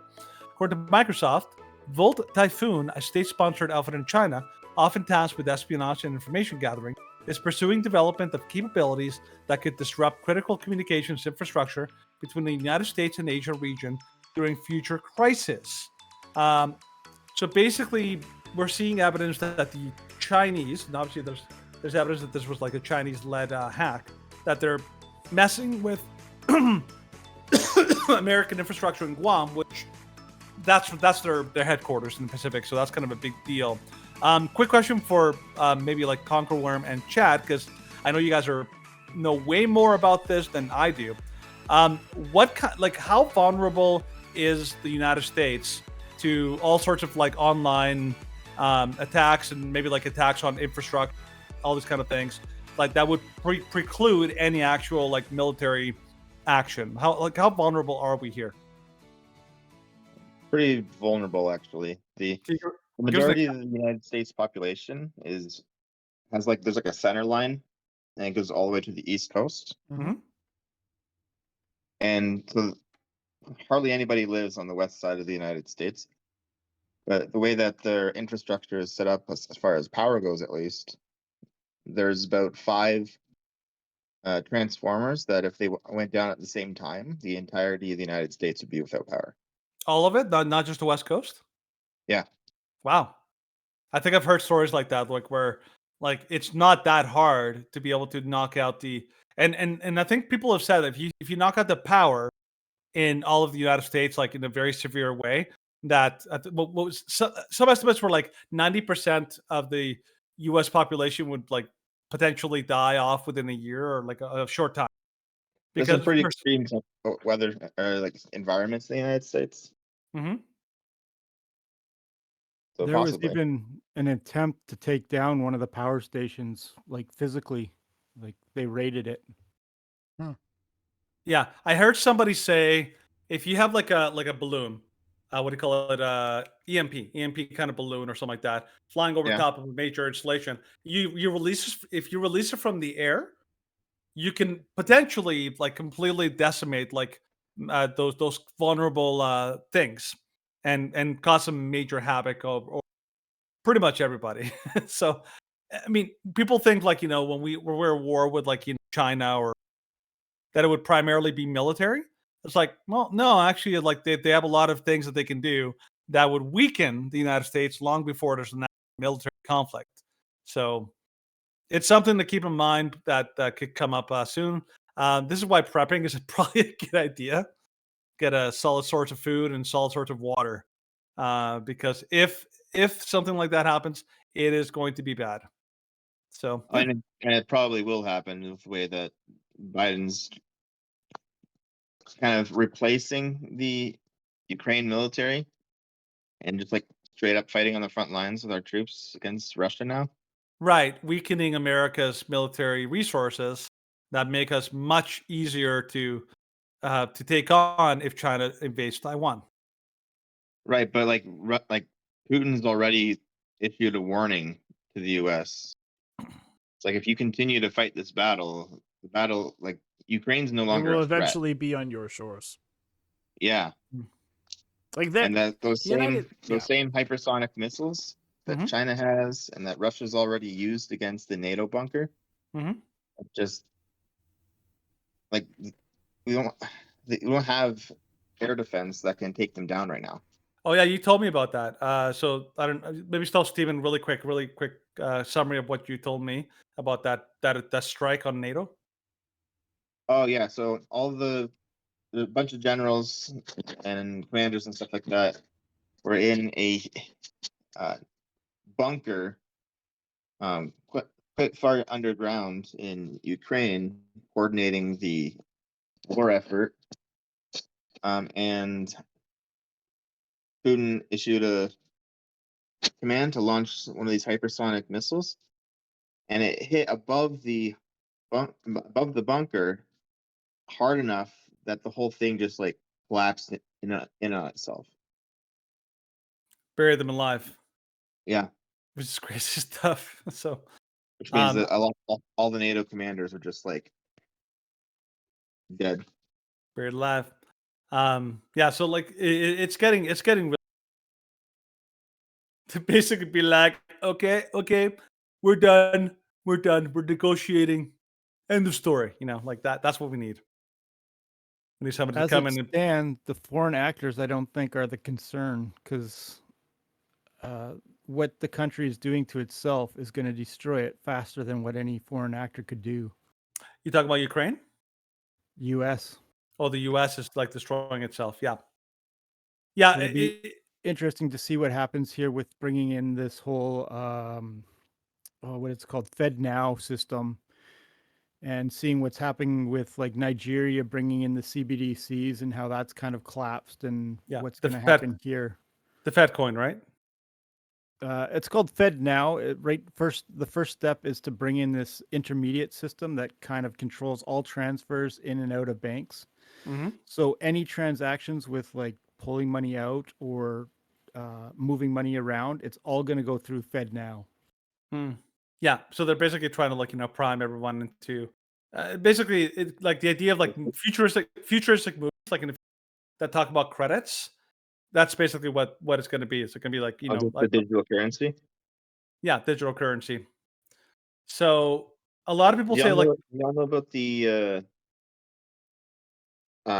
digital currency that was patented by Microsoft. I think we have spoken a little bit about that. Can you give us a I, quick I sum? have the I have the patent on my computer. But what does this basically say, or what is it about? So Microsoft patented a form of cryptocurrency that basically it automatically mines it as you're walking. So it's like embedded in the skin and it has like a gyro.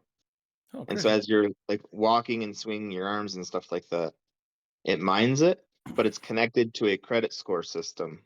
And Oh. so they tell you how much of your money you can spend at any given time. Huh. So you're both the producer and the spender of your own kind of like coin, but they also limit like how much you can. They're basically turning people into serfs, Yeah. essentially. Yeah, you have limited options, and what we're. Yep, a lot of these things are starting to come together. I think a lot of people are right in saying that it's not that Joe Biden and the Democrats are failing. It's like no, it depends on what if you understand what their actual goals are, they're not failing. They're succeeding at what they actually want to do. If they want to undermine the United States and make the country basically like head towards a civil war, then they're doing a great job. They're succeeding towards like making that happen. So, yeah, it's basically the Hydra strategy from like the second Captain America movie. Create enough chaos that people will be begging for you to take over. Essentially. So, Steven, Yep. do you want to launch into the Canada? Sure, I can launch into the Kendo stories. Let's go for it. So, Okay. This is a story which we've briefly talked about a few times, not quite in this direct context, but we have talked about euthanasia over the past year and how Canada has been ramping up. And there was a video, I believe we showed it on the stream a couple weeks ago, about euthanasia in Canada. Mm-hmm. It's like, you have a sore ankle. I just want painkillers, doc. No, I think we're gonna give you cyanide. Too expensive. We're Too just we're expensive. gonna give you the horse treatment. So from the Gateway Pundit, Canadistan is out of control. New survey shows growing population support for euthanizing the poor. Number of assisted suicides skyrockets tenfold in half a decade to 10,000 people. Culture of death is creeping into many countries around the world. One of the most disturbing manifestations of this culture, along with abortion, is the rapid spread of euthanasia and assisted suicide in the last decade. Nowhere is this lunacy of such policy showing its true face than Canada. The Justin Trudeau regime has taken the country right into a dystopian situation that is normalizing policies that allow and encourage people to make recourse of medical assistance in dying, not because they have a terminal painful disease or medical condition, but simply because they are poor and homeless. National Post reported 1/3 of Canadians are apparently fine with prescribing assisting suicide for no other reason than the fact that the patient is poor and homeless. The results were contained in a recent research poll probing just how comfortable Canadians were with the current state of the country's MAID regime. Starting in March 2021, it became one of only a handful of countries to legalize assisted suicides, even in instances where a patient does not have a terminal illness.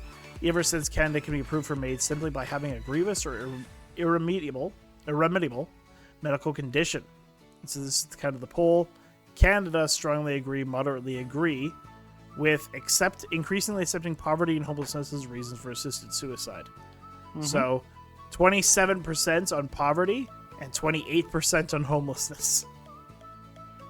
And thankfully, like, the number of strongly disagree are higher, but still, like, if we were in a sane country, strongly agree would be 98%.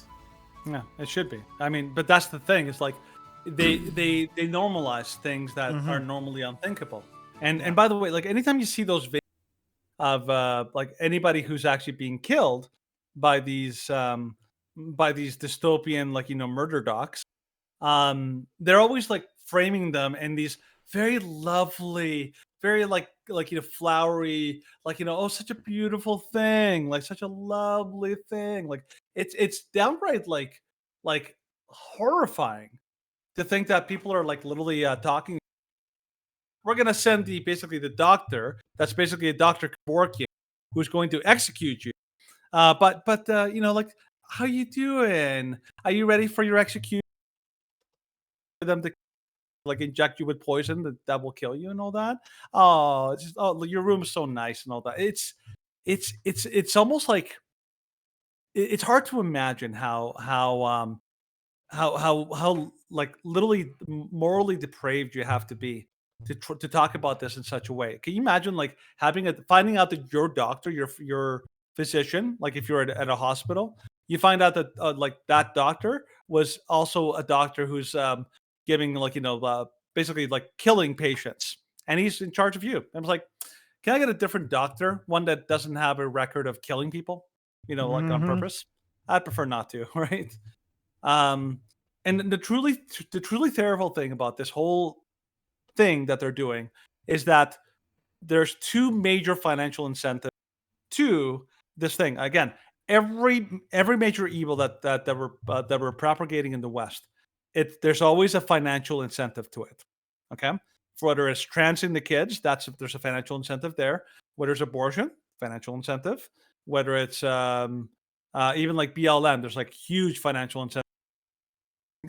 In this one, there's two for Canada. One, you get to save a ton of money killing people as opposed to like treating them, but it's incredibly like immoral. And two, you get to make a lot of opportunities for organ harvesting. It's basically like what China's doing right now, but right now it's voluntary. It's like, hey, we're gonna kill you, but do you want to donate your heart, and do you want to donate your liver and like your kidneys and all that while you're doing it? It's incredibly like macabre, but it's brutal what they're doing. I don't know what you think, Steve. Yeah, like, well, we've talked about euthanasia in this country before. We've talked about how these doctors, especially the ones that are pushing for euthanasia on people that don't want it. Like, this is absolutely grade A evil level stuff. You cannot find more evil people when somebody comes to you and be like, well, I can't afford rent next month, but I don't want to be homeless. And the doctor's like, have you considered killing yourself? Because then you'd be less of a burden on society, and I wouldn't have to take care of you with your new diseases because you're homeless. And the guy's like, well, I guess I don't want to be homeless, so I guess it'd be better if I was dead. Like, this is the madness that our country is encouraging. We live in a banana republic of truly diabolical evil. Yeah, and the slippery slope of this entire thing is endless.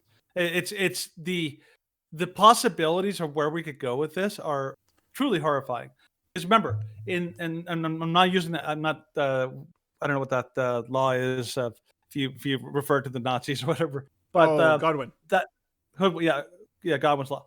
But like they started off with like they would take all these like undesirables, people who are mentally ill or have some kind of like thing that they don't want, and they would like cart them off to like these health centers where they would eventually firstly be experimented on and then eventually killed.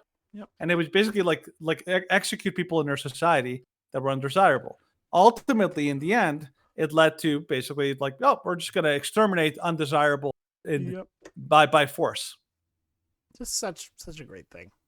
Yeah. So this is not the kind of society that you build, but there's a reason why Stephen's flag is up. One of the major reasons is euthanasia. Yep. Euthanasia, abortion. Yeah. Free speech, but like I could go on and on and on. It's endless. It's endless. Like the one thing that I did agree with Trump on when he described a whole bunch of other nations aside from the United States, Canada is legitimately a crap hole. Yeah, it's incredible. Like how bad it's getting. And by the way, we're of so many countries in the world in our level of evil.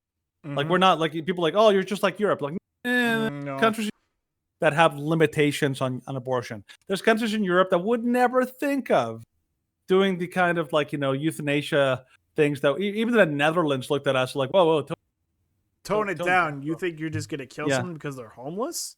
Yeah. It's like, well, we're not even gonna think about doing that for another 10 years. And it's like, Canada, hold my beer. Yeah. Like Trudeau is literally as bloodthirsty and as like heartless as like some of the worst like dictators in history. He just doesn't have the body count. I mean, like not the obvious body count that they have, but he is responsible for the death of countless numbers of Canadians. like like it's kind of like what's his name, Andrew or Cuomo in New York, or Rachel or the governor of Michigan. They're directly responsible for the death, like thousands of people. Yep. Because of their policies. Trudeau's the same. So now that we talked about the assisted, let's just call it what it medical is, murder. assistance and dying. Now we can Like finally address what's coming up government-sponsored on murder. Monday. Yeah, let's talk about Now the we can election talk here about in the Alberta Alberta. election. So, Okay. from National Post. Licia Corbella, if Notley wins, enemies of Alberta's main industry will be in charge. This is true. Imagine if you can. Ontario Premier, member of the Provincial Parliament, bad-mouthing the province's auto sector and fighting to stop the creation of a new auto plant in the province because automobiles, even electric ones, and manufacturing creates greenhouse gases. It's unthinkable. Any politician who muses in such an economic sacrilege will be likely kicked out of the party, and rightly so, since the auto sector is responsible for the livelihoods of more than 133,000 people and another 400,000 indirect jobs creating products people in Ontario, the rest of Canada, and the world want and need. Regardless of political stripe of the party running the Ontario government, they all solidly back the auto sector and manufacturing sector at large, even if those sectors contribute a significant amount of greenhouse gases. Try to imagine a Quebec politician advocating to shutter Bombardier and a whole bunch of other provinces, but that's not what happened in Alberta. The NDP is a party chock-a-block full of anti-oil and gas protesters, not to mention pro-communists, who frankly say and do things not only because they want to shut down the main engine of Alberta's economy, its oil and gas industry, but that they don't like or are embarrassed by those who work in the sector that provides the necessary product the entire world is thirsty for, and that pumps billions into our economy, providing the publicly funded teachers, doctors, and nurses with the highest salaries in the country. Because by the way, the NDP also has like legitimate terrorists in their party. Oh yeah, yeah, like a Palestinian like terrorist sympathizer. Yeah. Like, and let's not forget the door-to-door poisonings. Yeah, that was one of the most infamous things. We're going to talk about that in just a second. Okay. So we're going to briefly talk about Notley's, or her first run as premier, and then we're going to talk about the things which she's done in the interim. So she can't run on her disastrous record. The NDP has spent most of its considerable election advertising budget attacking the UCP for questions she posed and comments she made, generating discussion as a popular radio talk show host and podcaster. In reality, the UCP could make some doozy commercials about the NDP's former cabinet ministers and current candidates, but haven't for some unexplained reason. I think the main reason that they haven't done that is because most people and most undecided voters do not like attack ads. They do not like over and over. Like, if the UCP was making attack ads, then they would focus on former NDP NDP candidate who tried to say that the Fort Mac fire in 2013 was quote unquote karmic. Because he thought that Fort Mac deserved to burn to the ground because they were an oil and gas city. Yeah, this is that's the kind of hatred that they have that's from what the tolerance. UCP would be promoting. But the UCP, as flawed as they are, the UCP are trying to push an agenda which is focused on policies instead of entirely going for showmanship and entirely going for advertising. Like I criticized them early on because the NDP was far more active in terms of advertisement campaigns and going on the attack very early. I do like what the UCP has done in regards to like when they have those, like, what will Danielle Smith do next? And they have those little ads. It's like, cut taxes. I'm like, I like that. That's good. That is a really, really funny way to approach these attack ads in a way that actually is positive and beneficial. And it turns the NDP's own ads against them. They're some of the best things that you can find publicly. I think like the NDP has their entire strategy is basically everything's ad hominem. But the UCP's response to the NDP attack ads has been entirely substantive, which I really liked. I really like how they do it. Like they even created a election lies, so like ndplies.ca. They created an actual website that people can go to, and they basically point out, like, here's how the NDP this, how they're lying about this, how they're lying about this. It's like, wow, that is actually very smart and a good way to basically demonstrate that. While on the one hand, you disarm the attacks, but it also has the additional power of showing you that the NDP themselves are, if they're willing to lie about this, what else are they willing to lie about, right? And that's kind of like it's a good double whammy approach. You're basically exposing them as liars, and you're also disarming the lies that they're using, which is so brilliant. I really like how they're doing it. And the UCP has really been doing a great job in this election season of passing a whole bunch of bills and things that are proving, at least to a lot of Albertans, that they can get the job done. Like the arena deal that they managed to pull off, that was pretty amazing. You could I call disagree it like, with that one. I disagree. I with mean, that one. you could call it like trying to buy votes. Like, but sure, okay, whatever. But to be fair, we've been Calgary has been aching and dying for an arena for ages. The fact that like that she was able to kind of make that happen somehow is pretty big news. I think that's pretty awesome. They also passed some kind of a thing that a guarantee that the what do you call it, the healthcare is not going to be affected, which I was like, well, good job. They attack you on healthcare, you basically come right back and be like, well, no, you see, no one's going to be charged a thing for healthcare. Like, well done. That's what you want to see. Mm-hmm. No, like Danielle has turned around. Like if we look at the polling, and I can actually pull it up right here live. Yeah, if we look at the polling, November, Alberta. While you're doing that, polling. interesting Yep, fact, go for it was Yeah, go for actually Jeremy. a leaked email from Daniel Smith's office that warned of the coming shutdown to all transportation for the unvaxxed. And that's actually what gave me a heads up to escape. The leaked email from or to Danielle? I believe Danielle was the one that, like, it was from her leaking. So, like, it may have come from either herself or some. When was this, Jeremy? It would have been probably about 3 or 4 weeks before October 1st. Okay, yeah, because I remember like what happened was during like obviously in the wake of what happened, Danielle Smith was doing a great job of going around and doing some amazing interviews, pretty much proving that she was essentially positioning herself as the what we expected that Kenny was going to be, but actually being what was never able to actually be, because we all had high hopes for Kenny, and he ended up completely destroying any of those high hopes. But Daniel Smith, vaccine mandates? What? We're not going to bring those in.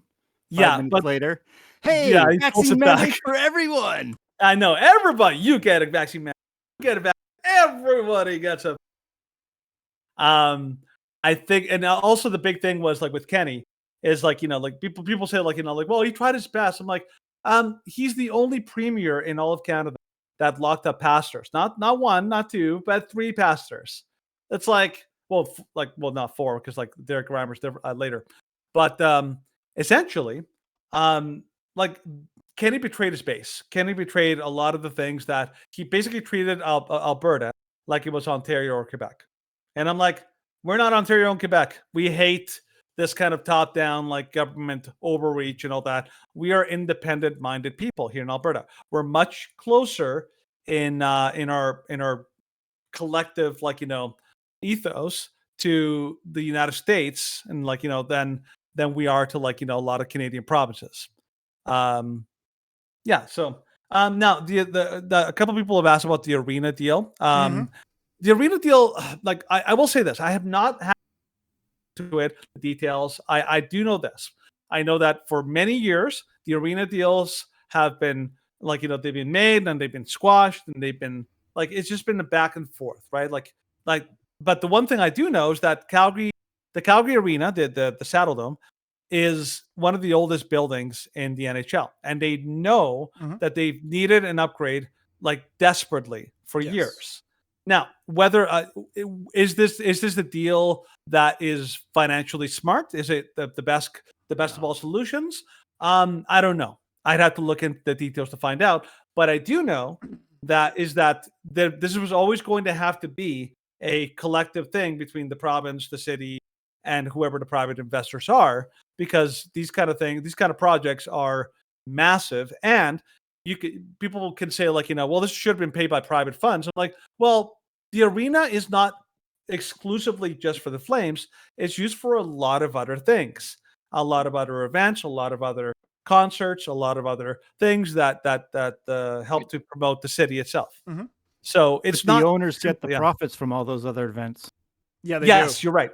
See, You're right. that's the biggest problem, is that I'm like, if it was a split between the province and the city and the Flames organization or the Saddle Dome itself, and then the amount that the city and the amount that the province is putting in is reflected in terms of profit sharing, then I would like this deal a lot more.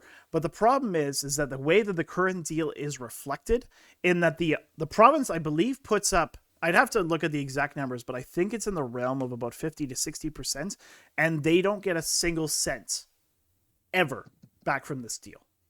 Yeah. And the owners get tax benefits. It would have been a Yes. lot better if it was like a lease type thing where they help pay for it, but then it gets paid back because it's owned by the owners.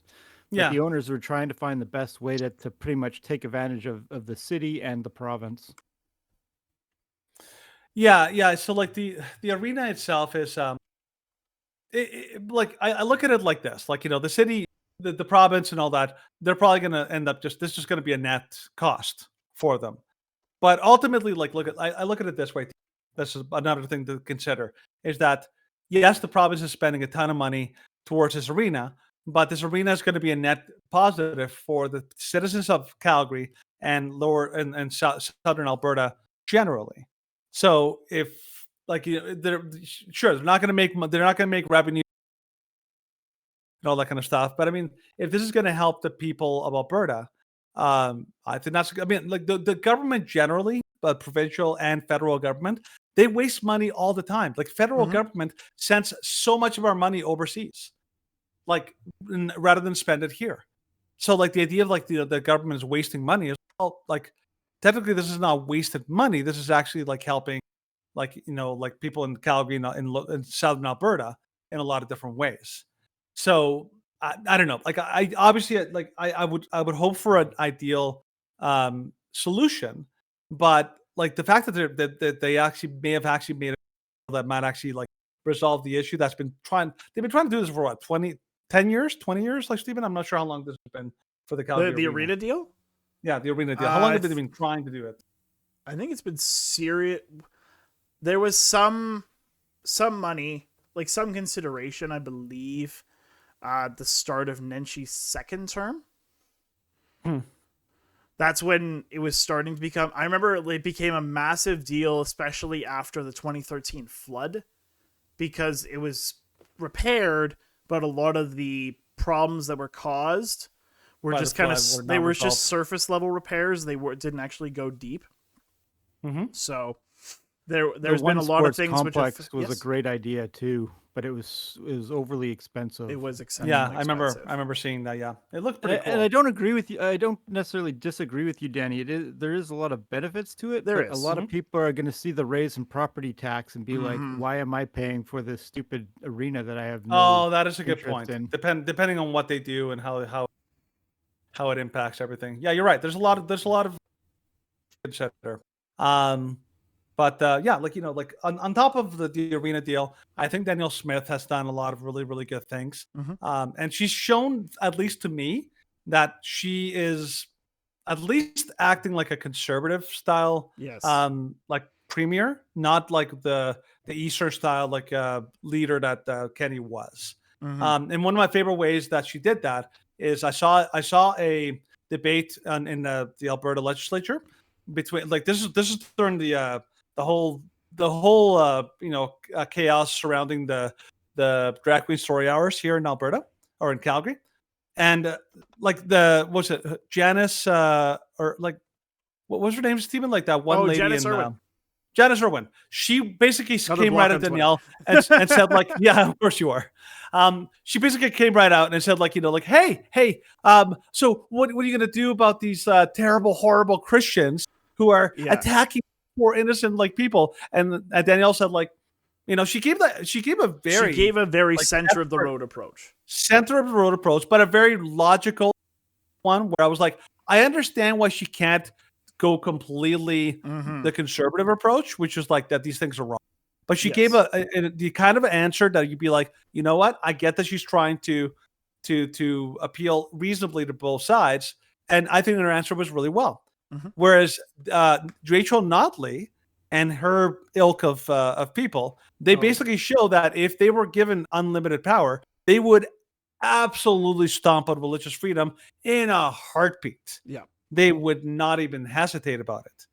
And so like it shows that Danielle Smith, while she's a politician and has to answer in politically correct ways, like playing the game, she shows that she's not willing to throw people under the bus anywhere near as much as Kenny. That's one of the things I hated about Kenny. When Kenny was put on the spot about what was happening with the freedom protest, with people like opposing the mandates and all that kind of stuff, he immediately threw them under the bus.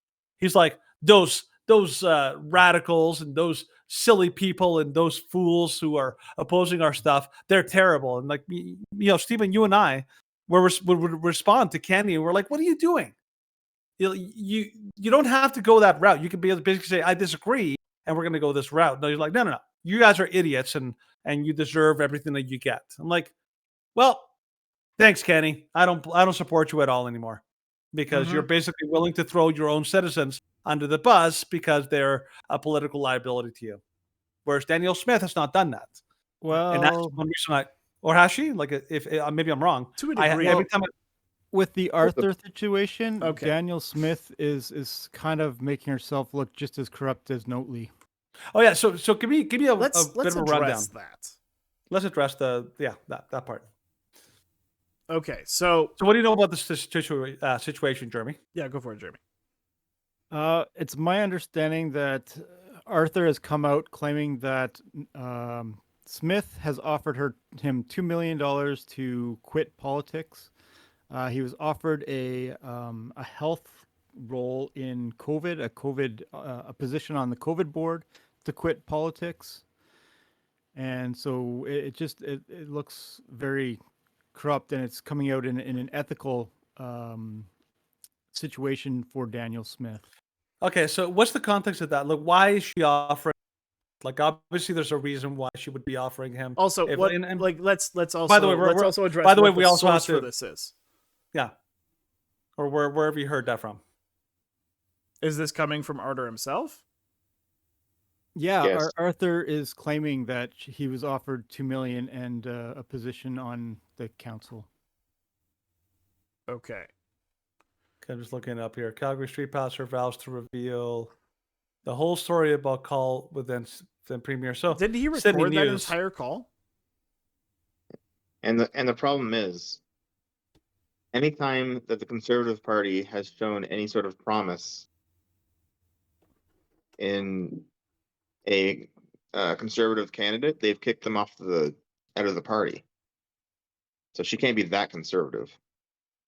Right. I know that Kenny did that. Like he did it with a couple conservative backbenchers who were causing him problems. The one candidate right? so far that has been removed from the UCP that is running as an independent. Just give me 1 second. I'm just going to quickly look this person up. Derek Sloan. No, that was federal. Derek Sloan was federal. He ran for provincial, I think, in the last major election. Yeah, but that's the thing. It's a characteristic of the Conservative Party, though. Well, but saying that the Alberta Conservative in the federal level and the provincial level are kicking people out of the party that disagree with them. No, I would not compare the UCP and the not the CCP, but the CPC. CCP, yeah. Now, like a couple of examples I can think of off top.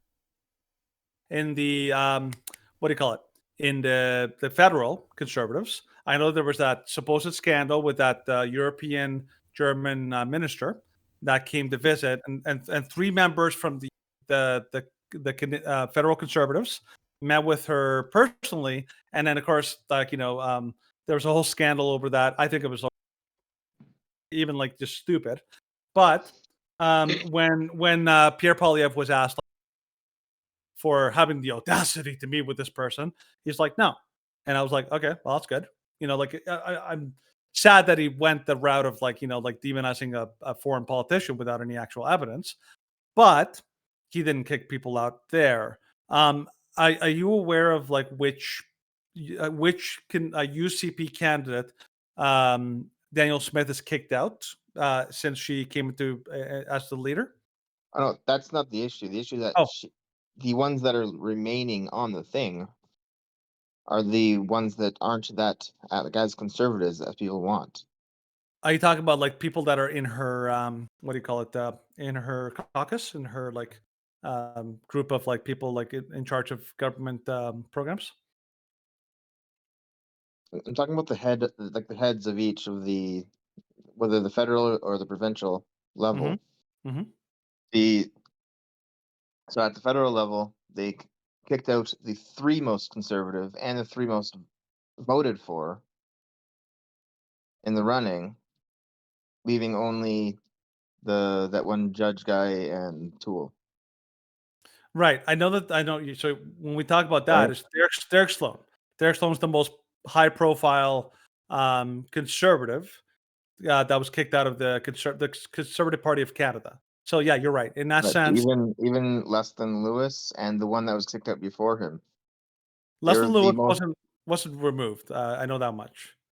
Well, no, she wasn't removed from the party, but they basically made it impossible for her to be elected, though. Well, she ran on both leadership events, so she was still able to run. Like the only reason that she actually was prevented from winning in the 2019 race. Mhm. Oh no, not the 2020 leadership race, is because the system did not value individual votes as individual votes. It valued each district's vote as a percentage, and then and that of course gives a favorability.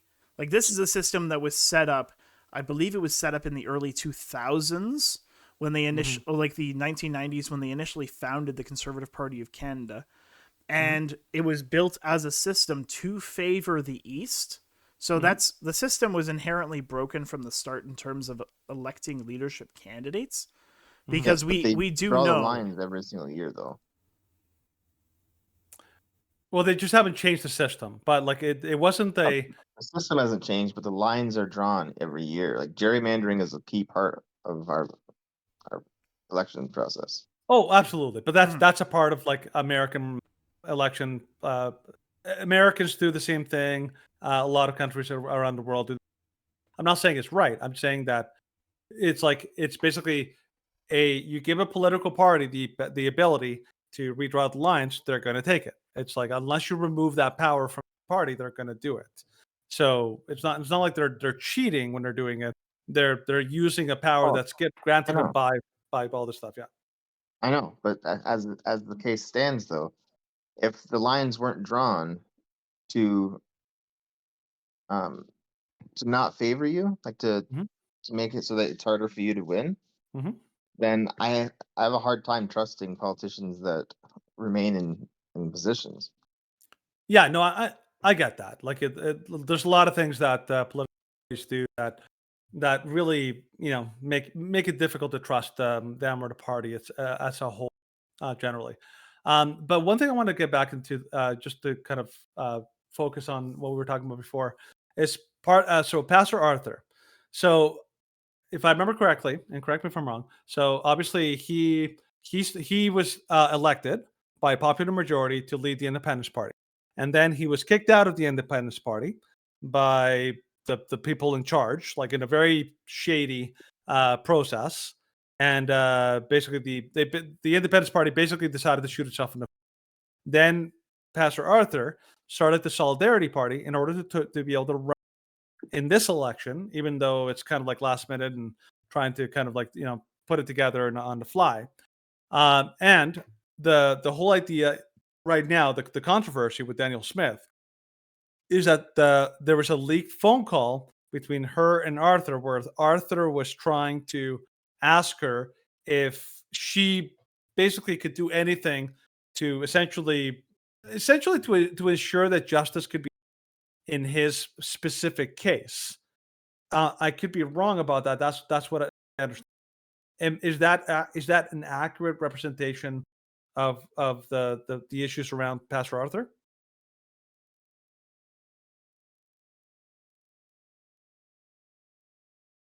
Chad or Jeremy?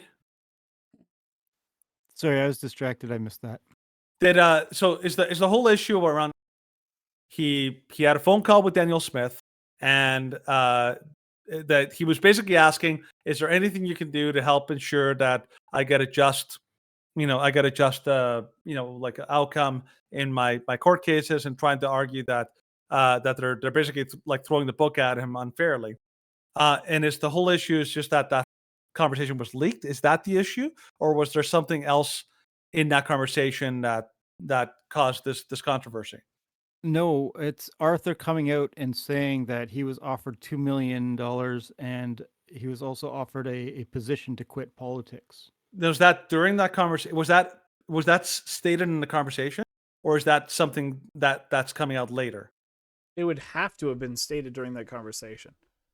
Like, because there was a leak. There was a leaked audio. The thing is that this is a call. This is likely, or at least he's claiming this is coming from the call, and the fact is that this call was how long ago? This call was a while ago. Probably a month and a half, 2 months ago. And if this is true, and I'm like, this is alleged, of course, then this is damning. If she's offering an individual who is, of course, definitely controversial in terms of the overall kind of political alignment in Canada, and this individual has been a firebrand. Like, I know, like I've talked with Arthur. We did an interview with him back in 2020, and he has a certain way about him. You'll find kind of three camps with Arthur. You'll find the people that are diehard supporters, and then you'll have the people that are kind of like, okay, like I support him on this, but I'm not huge with him on that, like eh. And then you'll find the people that are like absolutely 100% against him. And if he had this information, like right now we're 4 days out from an election.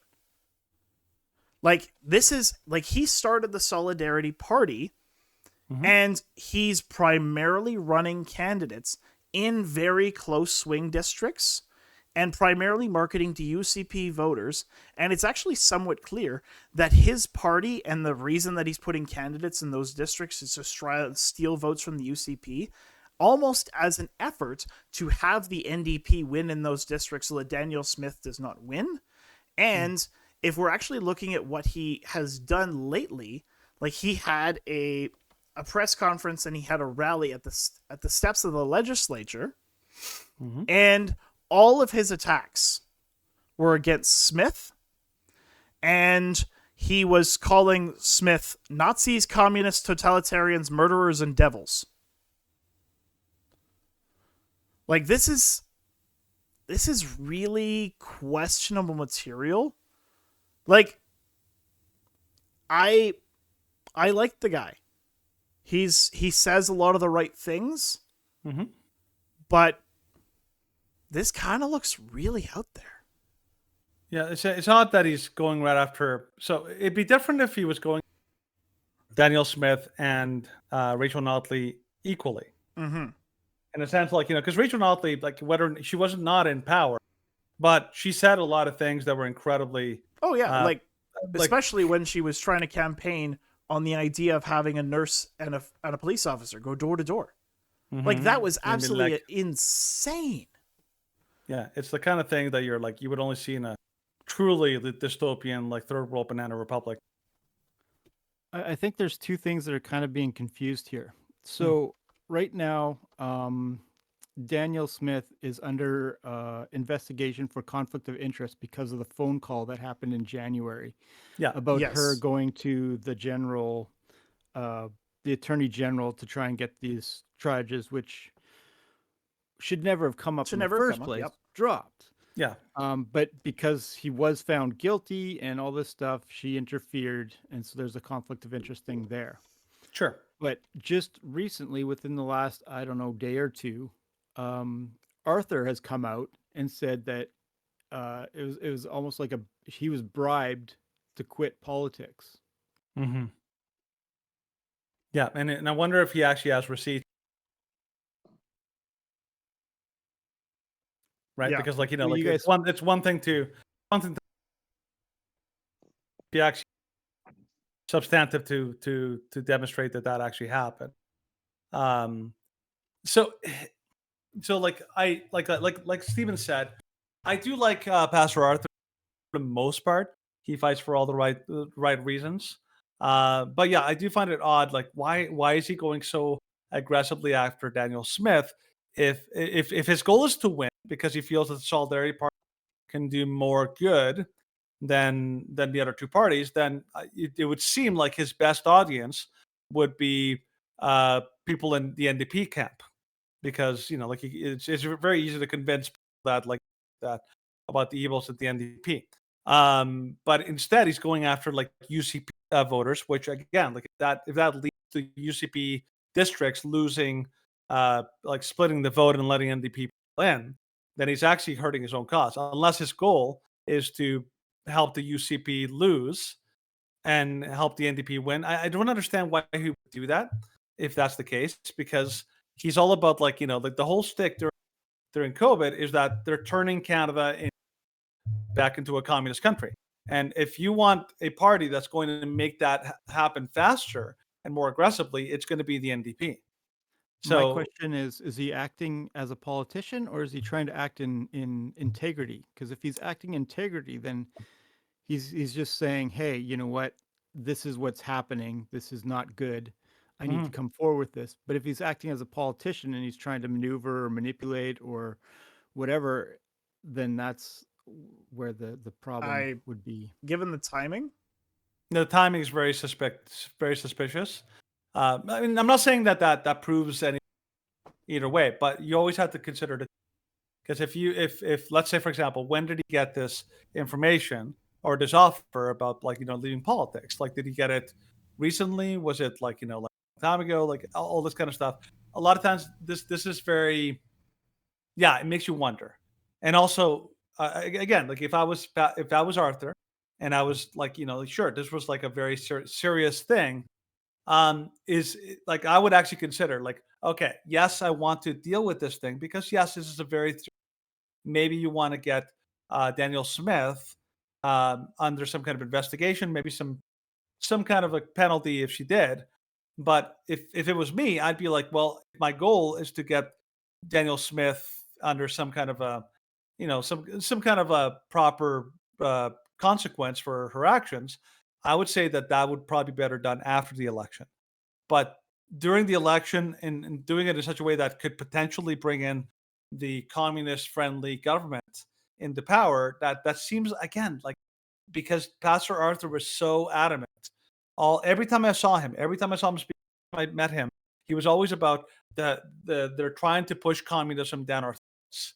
Mhm. And then if he actually does something that is going to enable the NDP to come into power, then he's actually only helping. He's enabling that to communism. happen. He's enabling communism.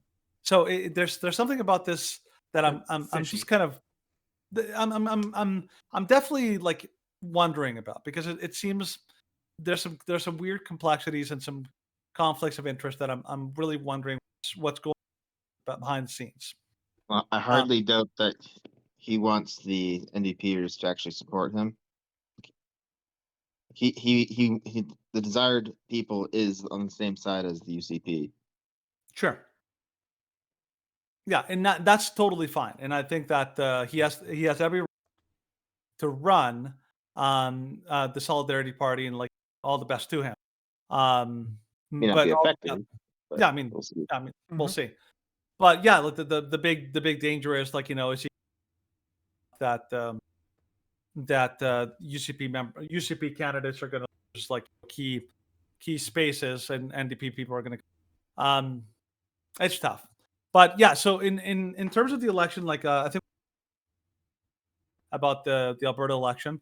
The way I always describe it is like, you have a choice of two parties, and if I were to use an analogy to kind of demonstrate the difference between the two parties, it's like if your house is on fire, your house is burning, and the NDP are the party that will come in with a gigantic truck and throw in like all sorts of fuel throw in gasoline, and would basically like help the fire like to expand and your house to basically like burn down to a crisp. And the UCP might be like they might just be like like they come by and they just kind of like pictures and kind of watch and all that, but they don't really help. But they're also not stopping you from like trying to get your house like under control. That's kind of the way I look at the two parties, where the UCP is whether or not they're helping the province to get better. A case could be made for that, but at least they're not making They're it not worse. deliberately trying to make it worse. They're not deliberately going to destroy this province on purpose. And that's not their goal. Now, is that the best that we can hope for? No. As like for leaders, no. We want something better. We definitely have to build towards something better. Like But in I the think short that term, also like the the election has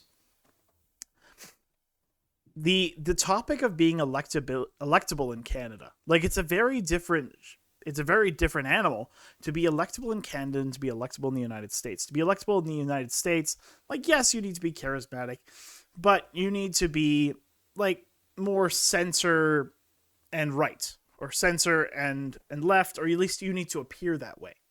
Yeah. And so coming from this angle, even in Alberta, like we've seen that right now the support is not quite 50-50, but the UCP have a slight gain, but it's still that the UCP almost have to be a censor right party instead of an actual right party if they want to reach the kind of censor independent voters, because there is a good chunk of kind of ignorant urbanites who actually like the kind of socialist stupid policies, and they of course elected socialist far left mayors in Jody Gondek and I forget the guy's name in Edmonton, but yeah, so she cannot be the kind of Ron DeSantis or Kristi Noem or these other kind of bombastic conservative leaders which we have come to respect and to love for their conservative viewpoints, because she has to be electable here in Alberta. And I think that once she's elected, I think we will see a shift in the way that she governs, in that she will become a more conservative, or at least a slightly more conservative premier, which is of course what kind of generalized conservative Albertans want her to be. And yes, it's not Jody, it's Jyoti, and she is a socialist mayor. She's a radical far leftist. She's one of the first things that she did when she came to power was she basically declared a climate emergency. Yeah. She's declared that she wants to basically outlaw cars in Calgary. She's basically responsible for making one of the most undemocratic constitutional laws in Calgary history by basically banning in one direction any kind of protest. She didn't just ban protests. She banned protests several times. Yes, like she banned protests multiple times. Right when they had the end of the freedom rallies, I should say. She banned them so that they couldn't go and have marches through the streets. They had to go on the sidewalks, and that was utterly ridiculous. She basically invited a fight with members of Antifa, because her followers were allowed to summon Antifa. Antifa was allowed to occupy the park, but the freedom protesters were told to leave. It was totally nonsensical. Kenny ban protest. Are you talking about like the railroad protests? Because the railroad protests are slightly different, and you should know that.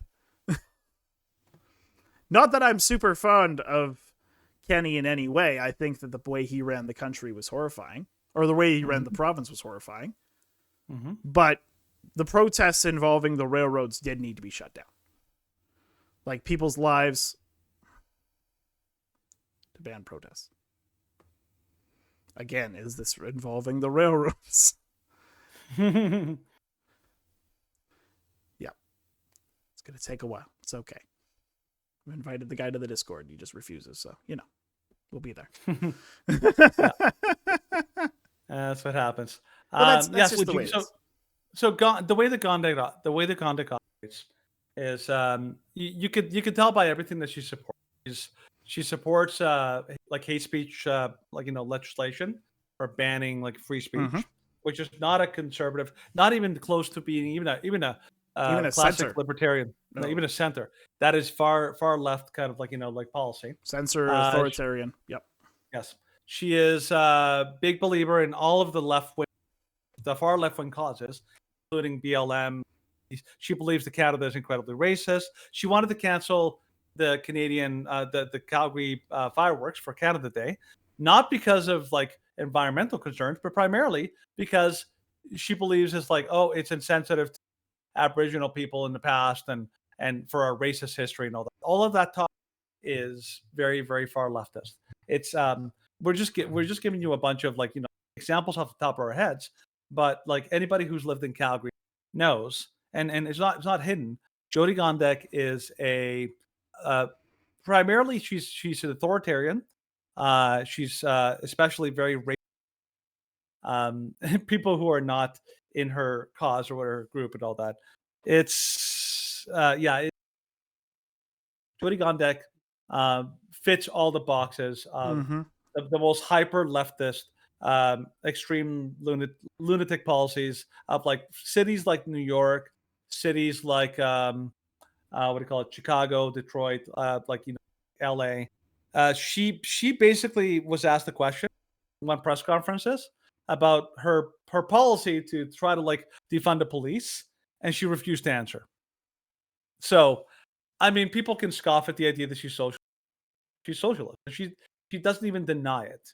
Like she's a proud socialist in the sense that she wants to bring socialism into the West. And so yeah, she's very apologetic about that.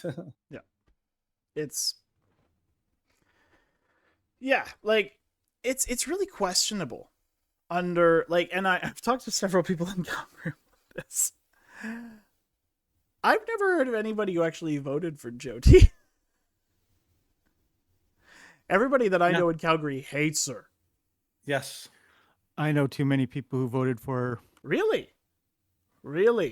It depends on what circles you run in. That's true.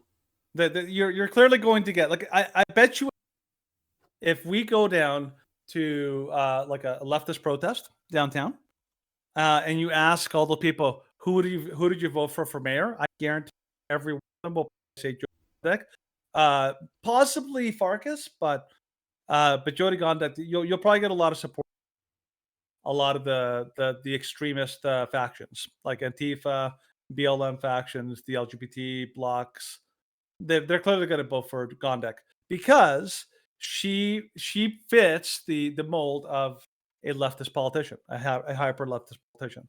So she's clearly like one of those people that not only is she hard left, she's unapologetically so. So she's the kind of person that it's undeniable. She's like Mayor Naheed Nenshi, like he was very obvious, but he was a lot of his more subtle. He tried to hide it a little more. He would hide it behind like the Nenshi nouns or other forms of like metaphors. Yeah. It was more It was more like grandiose in spectrum. Be like, oh, I'm referring to them as this and this and this, instead of I'm calling them this and this. Okay, let me just read that. That's what we're concerned about. Would you guys be interested in hearing a personalized spiritual take on the whole situation of politicals in Canada? In Canada or Alberta? Well, I yes, think even Calgary. Okay, cool. Yeah, go for it. Give it what you got. Okay, so this is just my opinion, and it could be very wrong, but just looking at how we've gone so far away from truth and what God calls us to as a church, right? So this is just sticking with what the church specifically is, right? Like before COVID, when you went to like a 24/7 event to pray for the city and worship and stuff, it was pretty full, but they were very small events. And after COVID, it's like it seems like those events are completely empty now. Mm-hmm. And the other thing to that too is just how so with the whole COVID issue, I always look back to King Asa and how he was always a person who believed in God and was faithful at the beginning of his life, right? He trusted in God in won many battles. But then it came to a point where this big army was setting up against him. But instead of going to God and trusting in God to deliver him, he went to another neighboring ally and brokered an agreement to be like, hey, let's join forces and defeat this. And because of that, for the rest of his life, the nation was always under war and under attack. And in fact, even up until when he died, he got a foot disease. And because he still refused to go to God and seek God, even when he went to the healers and stuff, he never got healed, and it ended up killing him. Yeah.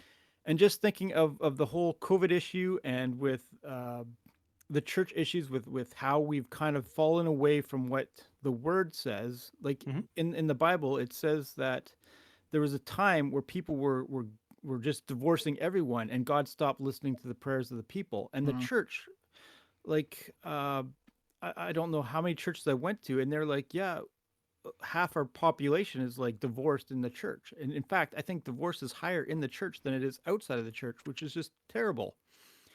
So we have all these different things, and it's like we're going away from trusting in God, right? Especially with COVID, it's like we're putting our trust in medical sciences instead of in God. And all throughout the Bible, it says God is our healer. God will keep us from the disease, from the pestilence. He will protect us from this stuff.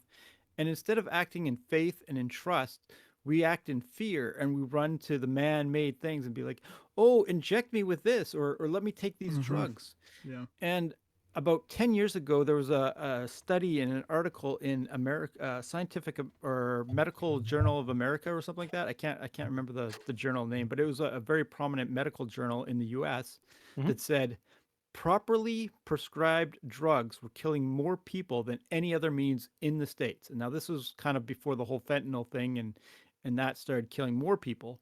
But this was properly prescribed drugs were killing people. And this is the medical science that we run to and be like, "Oh, you are a savior." We're not putting our faith in God. So with all these things, it's like we're praying to God, but we don't have faith in Him, and we're expecting Him to deliver us from this evil that's coming against us, right? And you look at what's happening in Calgary with the mayors, like with Neshi and with Jyoti or whatever her name is. It's like we as like this is a spiritual battle. There is no doubt about it because this is not just localized to Canada. It's not localized to the U.S. This is global. Like this is not us against Biden or Justin Trudeau. This is the enemy that has come in and infected and diseased our entire population. And now we have the churches which have gone away from truth and what God teaches. And why are we surprised that he's not listening to our prayers when we have kind of said we're going to go our own, we'll still believe in you, but we're going to go our own way, right? And so that's kind of the way I take this whole situation with what's going on in the world and with the current elections, like why we don't have a good party to vote for, right? Like I like Danielle Smith, but like I voted for her back when she was part of the Wild Rose Party, but she has also been deceived by a lot of this stuff with this whole climate change crap. Like the Bible says that God is in control of the weather, and the closer we get to the end days, the weather is going to become more disastrous. In fact, it talks about 100-pound hail. Like this stuff is going to take out houses. Yeah. And so it's like it's just naturally going towards that way, and we just don't have the prayer that we need, the faith that we need, because we've given it up to other things. Yeah. One thing I sent a video a couple weeks ago on one of the streams about a documentary about things that were happening in Colombia and in some of these like drug-ridden cities that were just overwhelmed with witchcraft and drugs, and the churches united and had huge prayer meetings. Like they were filling up soccer stadiums, like 60,000, 100,000 people. In fact, there were some that were so full. People were lining up around the streets, walking around blocks, praying for the city, and it completely changed the city. So like they went from being like the worst drug cartel run cities to being run by a believing mayor that just pretty much eliminated crime overnight and brought back like sanity. And that's what I think we really need is we need a church that can stand up and start praying for our cities. But how can we do that when we've done all these disastrous things? We support divorce, we support like I've been to I don't know how many churches here in Dallas, and I've gone in and half the leadership believe that abortion is okay. Yeah. Like anyway, that's No, that's my rant for the night. No, I'm It's a totally good- on good board with rant, you. yeah. No, it was a good rant, and it's something that like I've kind of touched on it in a loose way. Like it reminds me very much. I remember when COVID was just starting out. I think it was like probably April of 2020, and I was driving my grandmother back from her farm out in Wainwright, and we're coming back into Three Hills to see my aunt, and my grandmother tells me this, and it's true. And I forget the exact reference. I know it's in Jeremiah, and it's like if my people will see the error of their ways and turn to me. First Chronicles. Okay, I'm very wrong about that. I know the gist of the verse though. But yeah, like turn from their wicked ways and turn towards me and repent and beg forgiveness, then I will heal their land. And this is what we need. Like we need a revival. Like a lot of people were saying that there was issues with the Ashbury revival, but we need something in Canada and in the United States, of course. But Canada, like comparing the United States to Canada, Canada has lost its connection to God. It's lost its connection to faith, and a lot of that has to do with the fact that Canadian Christians, that Canadian believers are so far disconnected in that they do not want to offend unbelievers. They're unwilling to say, okay, no. Like, there is evil. There is problems. We need to bring people back to the church. We need to bring people back to God. And we need to pray with a fervor that we have never seen before. We need to bring that back. And part of that is saying, okay, this is what the church has. This is what like the church is supporting. This is what the church is condemning. And this is what we are all praying for if we want to see a nation that serves God, that loves justice, that works together for the common good of a good, moral, and upright people. And we do But not like have King that. Asa, Yes. but like King Asa, he believed in God all the days of his life. And like the church today, they believe in God. They do. But they're not, like you said, they're not repenting. They're not No. like No, God it's- would have healed Asa. He would have healed him of his health Totally. if he only turned to God. Yeah. And that's the difference between King Saul and King David. King I- Saul Well, and got belief- angry and belief upset isn't and didn't enough either, repent. though. Yeah, it's okay. So I think one thing I'll say about I like what you said, Jerby. Right? I think we're too like horizontal minded. We think a lot of our problems are like across the world, right? Mhm. But a lot of these things are vertical. Like remember, so like when you said Yeah. that what was it the spiritual battle? Yes, there's an element that's a spiritual battle. But right now, like my group and I, we're going through the book of Hosea. And the interesting thing about Hosea is, first of all, how incredibly relevant it is to our modern day and the situations that we're finding ourselves. But one of the things that it really lays out is that the people's actions, their false worship, their inability to really seek God for the and to address the evils themselves is what was causing God to basically come down hard and punish like all these things were being sent by God as punishments for their own inaction, for their unwillingness to deal with injustice and crime and murder and all these kind of things, and for the people's double-minded worship, which was basically like, on the one hand they'd have idols and they have sex parties and all that. On the other hand, they come to God and be like, hey, we love you. Here's your regular offering that we want to offer you. So the thing is, I remember hearing in, I think it was Africa, not long before did you guys ever hear about, or did you ever participate in the what's it called, the Global Day of Prayer? That was a thing, in the phenomenon that happened in us. I don't know, Jeremy or Stephen or Chad, if you heard about that way back. My dad was really into it. I remember there being a Global Day of Prayer. Yeah, I remember participating in, because this is something that happened historically, something that's happened. But this was specifically a thing that happened. It started in South Africa, and it kind of spread. And for a couple of years, this was every year on the same date. Churches all over the world would get down and have a massive Global Day of Prayer. It fizzled out.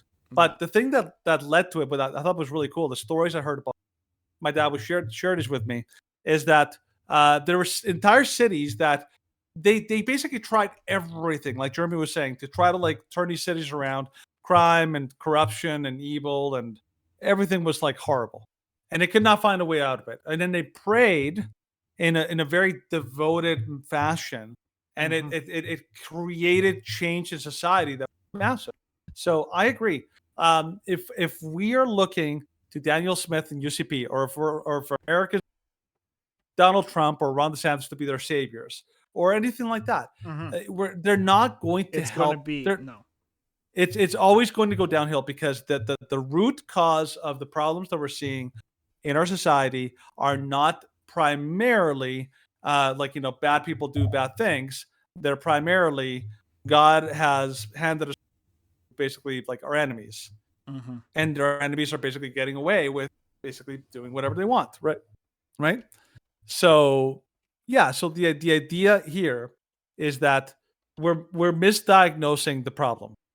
We keep thinking the problem is that social media talk. The problem is bad policies that are creating crime-ridden cities. I'm like, yeah, these are definitely on the surface level problems, but at the very down to root, a problem of heart. The problem of heart, and the problem that God Himself is the one who determines which way our society will go.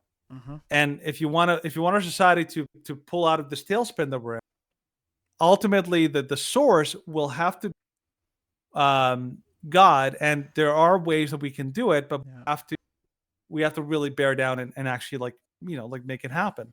And the big thing is repentance, a coming together of believers, and prayer, because prayer is really the only thing that will help to make these things make a massive change. So totally agree with you, man. I think that's that's a good diagnosis. Yeah. Yeah, I was being reminded, last May 28th was Day of Prayer. Isn't that on in a couple Sunday? days? Yeah, that's right. Sunday could be the Global Day of Prayer. Oh, okay then. Well, good Look to at know. that. No, it was reminding me, because lately I've been listening to a bunch of new music and kind of incorporating my selections, because I've had I haven't added new music in a long time, so I added some Skillet. And then Steph has been really into listening to high res stuff. And I went back and I was watching some of the videos that he was making during the time of COVID. And he had this one song, and it was fairly interesting. And of course, I can't play it because Twitch will remove us for copyright issues. But the song is called God Over Government.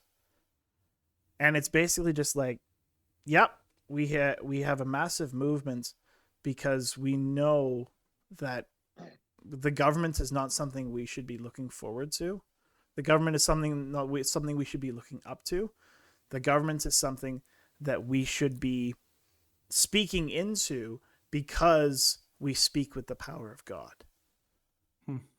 And it's something which so many people have left by the wayside because they do not want to come off as, they don't want to make people angry. They don't want to make people offended. They don't want to have people say, "Oh, like they're bigoted or they're this." And it's like, well, Christ himself said that we would be hated. And if we he are was like the most offensive person. And he was, yeah. And if we are to truly say, it's like, okay, this is what we're going to do. We are going to pray. We're going to say what is in Scripture, even if people don't like what it has to say. Yes, there will be a large exodus from the church initially. I get that. And a lot of Christians are afraid of this. That's why they won't speak up against modern issues. But the power that we will invoke if we actually go back and preach from Scripture instead of trying to preach to make people happy will cause a change that we can't even guesstimate what the actual effects are. Unfortunately, 53% of old Christians in the United States don't even believe that Jesus was God. We talked about that a long time ago. Yes. Mm-hmm. And that's what, like, that's an effect. And like, this is, the church will leave truth, not an exodus from the church. See, I like to think more along the lines of, Jesus said that, what was it? Like, pray for more, the fields are the harvest is plenty, but the workers are few. I think that there's a massive potential for like, basically we have a massive potential for revival in the West because the West is so dry. Because remember, people are like, there's an epidemic of loneliness all across everywhere, every Canadian city, every American city. There's an epidemic of loneliness in the West. People are feeling disconnected. People are feeling depressed. People are feeling cut off from each other. They feel like hopeless, and they have like not very little. So there is a harvest. The problem is that there isn't a spiritual power that's being released. That's bringing that desperate need that people have towards something. So it's there. And if the church and if people can come together, and if God can basically move, the incredible harvest just beyond like beyond imagining. Like, imagine, like, right now in our city in Calgary, there are so many people that I run into all the time constantly say they're lonely and they feel cut off and they feel like, like they want to find me. And so if there is an actual revival move in that moment, the amount of people that would come to that because they're desperate for connection, they're desperate for meaning, they're desperate for something, and in a community that will come around them and love them and feel like welcome, man, you would see an explosion, right? So it's there. It is there. But the problem is that right now the churches are limp and they're spiritually empty, right? And that's the problem. That the church is not filling that void because they don't have fire. But if there's a fire that's kindled somewhere, then that fire can actually, it has an unlimited fields of harvest available out there, and it can happen. And I think the Moravian movement in Europe, the Moravians, they're a great example of that. Small community that had a massive impact and basically led the way to the first Great Awakening, which was like the John Wesley, George Whitefield. The source of that Great Awakening can be traced back to the Moravian missionaries in Germany. So here's a fun fact that I just learned this week. So apparently there was a study done of, I think it was like around 60,000 people. And they found out that if you consistently read your Bible 4 times a week, your wanting to tell other people about Jesus will increase 230%. Interesting. Crazy how that works. Crazy how that works. Also, it also said your desire to look at pornography will go down 62%. Depression will go down like 73%. Loneliness will like disappear. What was the other? There was a bunch of other things. There's about 8 different things that they actually were able to measure a change in. If you would read for minimum of 4 days consistently the Bible.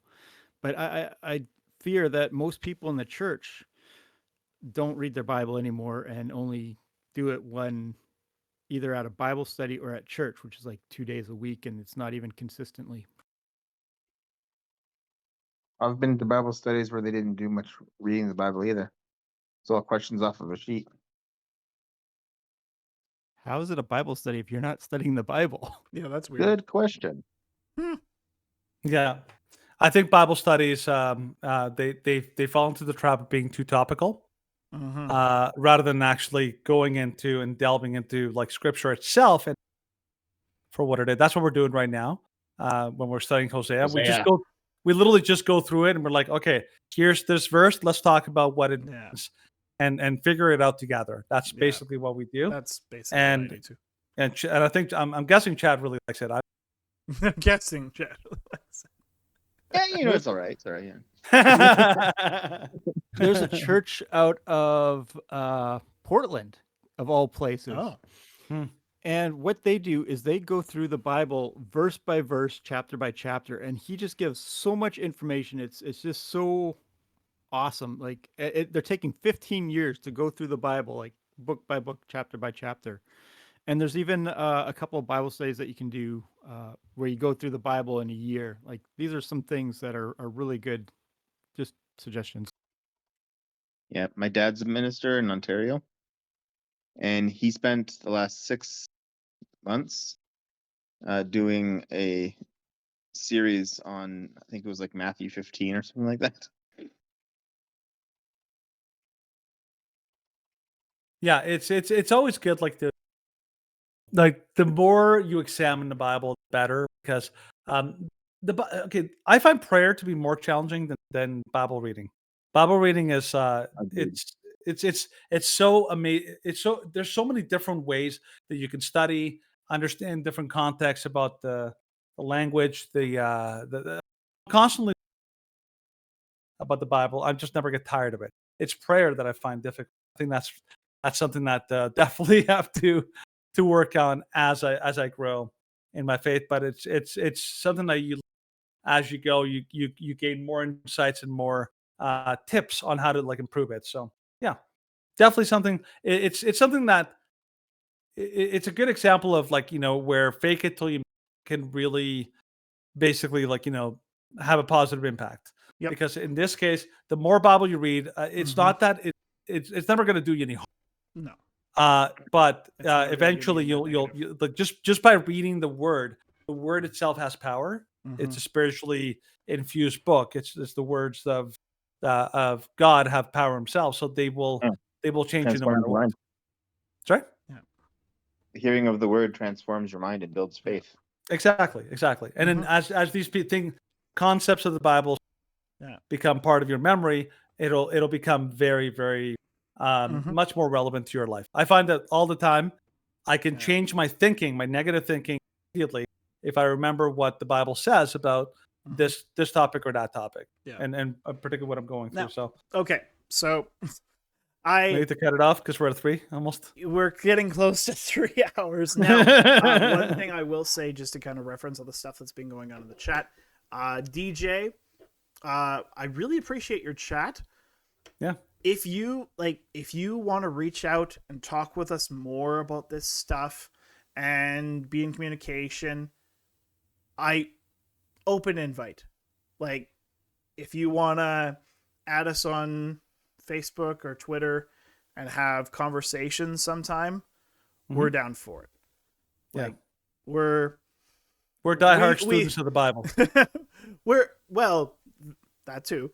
And like we know that there is, when you have a good community, when you have a good group of brethren, and as it says in Scripture, as iron sharpens iron, sometimes I can have days or weeks when I'm not thirsty for the word. And like, there's going to be dry patches in all of our lives.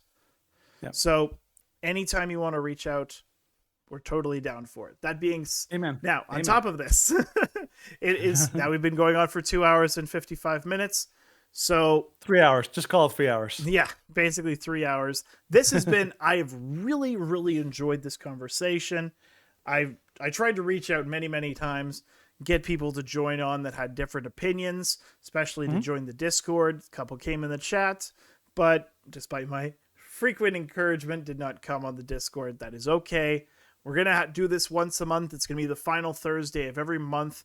We're going to try to have 2 or 3 guests, maybe even up to like 5 or 6, as long as we can have a good conversation and that we're trying to address the issues of that modern day. All the power to us. This has been a lot of fun.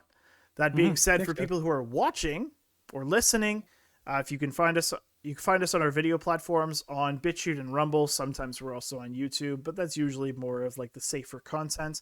And of YouTube course, is basically a gigantic minefield. they are. You can also find us on Gitter, Twitter, Facebook, and I'm not going to say Parler. I keep thinking I'm going to say Parler. I'm not doing it. It's got to change the thinking. Yeah, because we were on Parler, but Parler is basically now dead. So if you want to interact with us, if you want to send us a message, send us an email. Of course, you can check us out at theshrewddudes.com, or you can send all the links are there too. All the links are on there, and you can find everything that we talked about. So that being said, Danny, after 3 hours, sign us out. Well, first of all, I want to say thank you to Chad and Conquerworm. Yes, of course. Who helped to make this very interesting and more robust conversation. I actually really enjoyed it. Thanks, you guys. Thanks, guys, for being part. Mm-hmm. Thanks for having us. Yeah. All right. So we're the Shrewd Dudes, and I'd be rude when you be shrewd instead. We'll see you guys again on Tuesday. And as always, God bless. All right. Have a great weekend, everybody.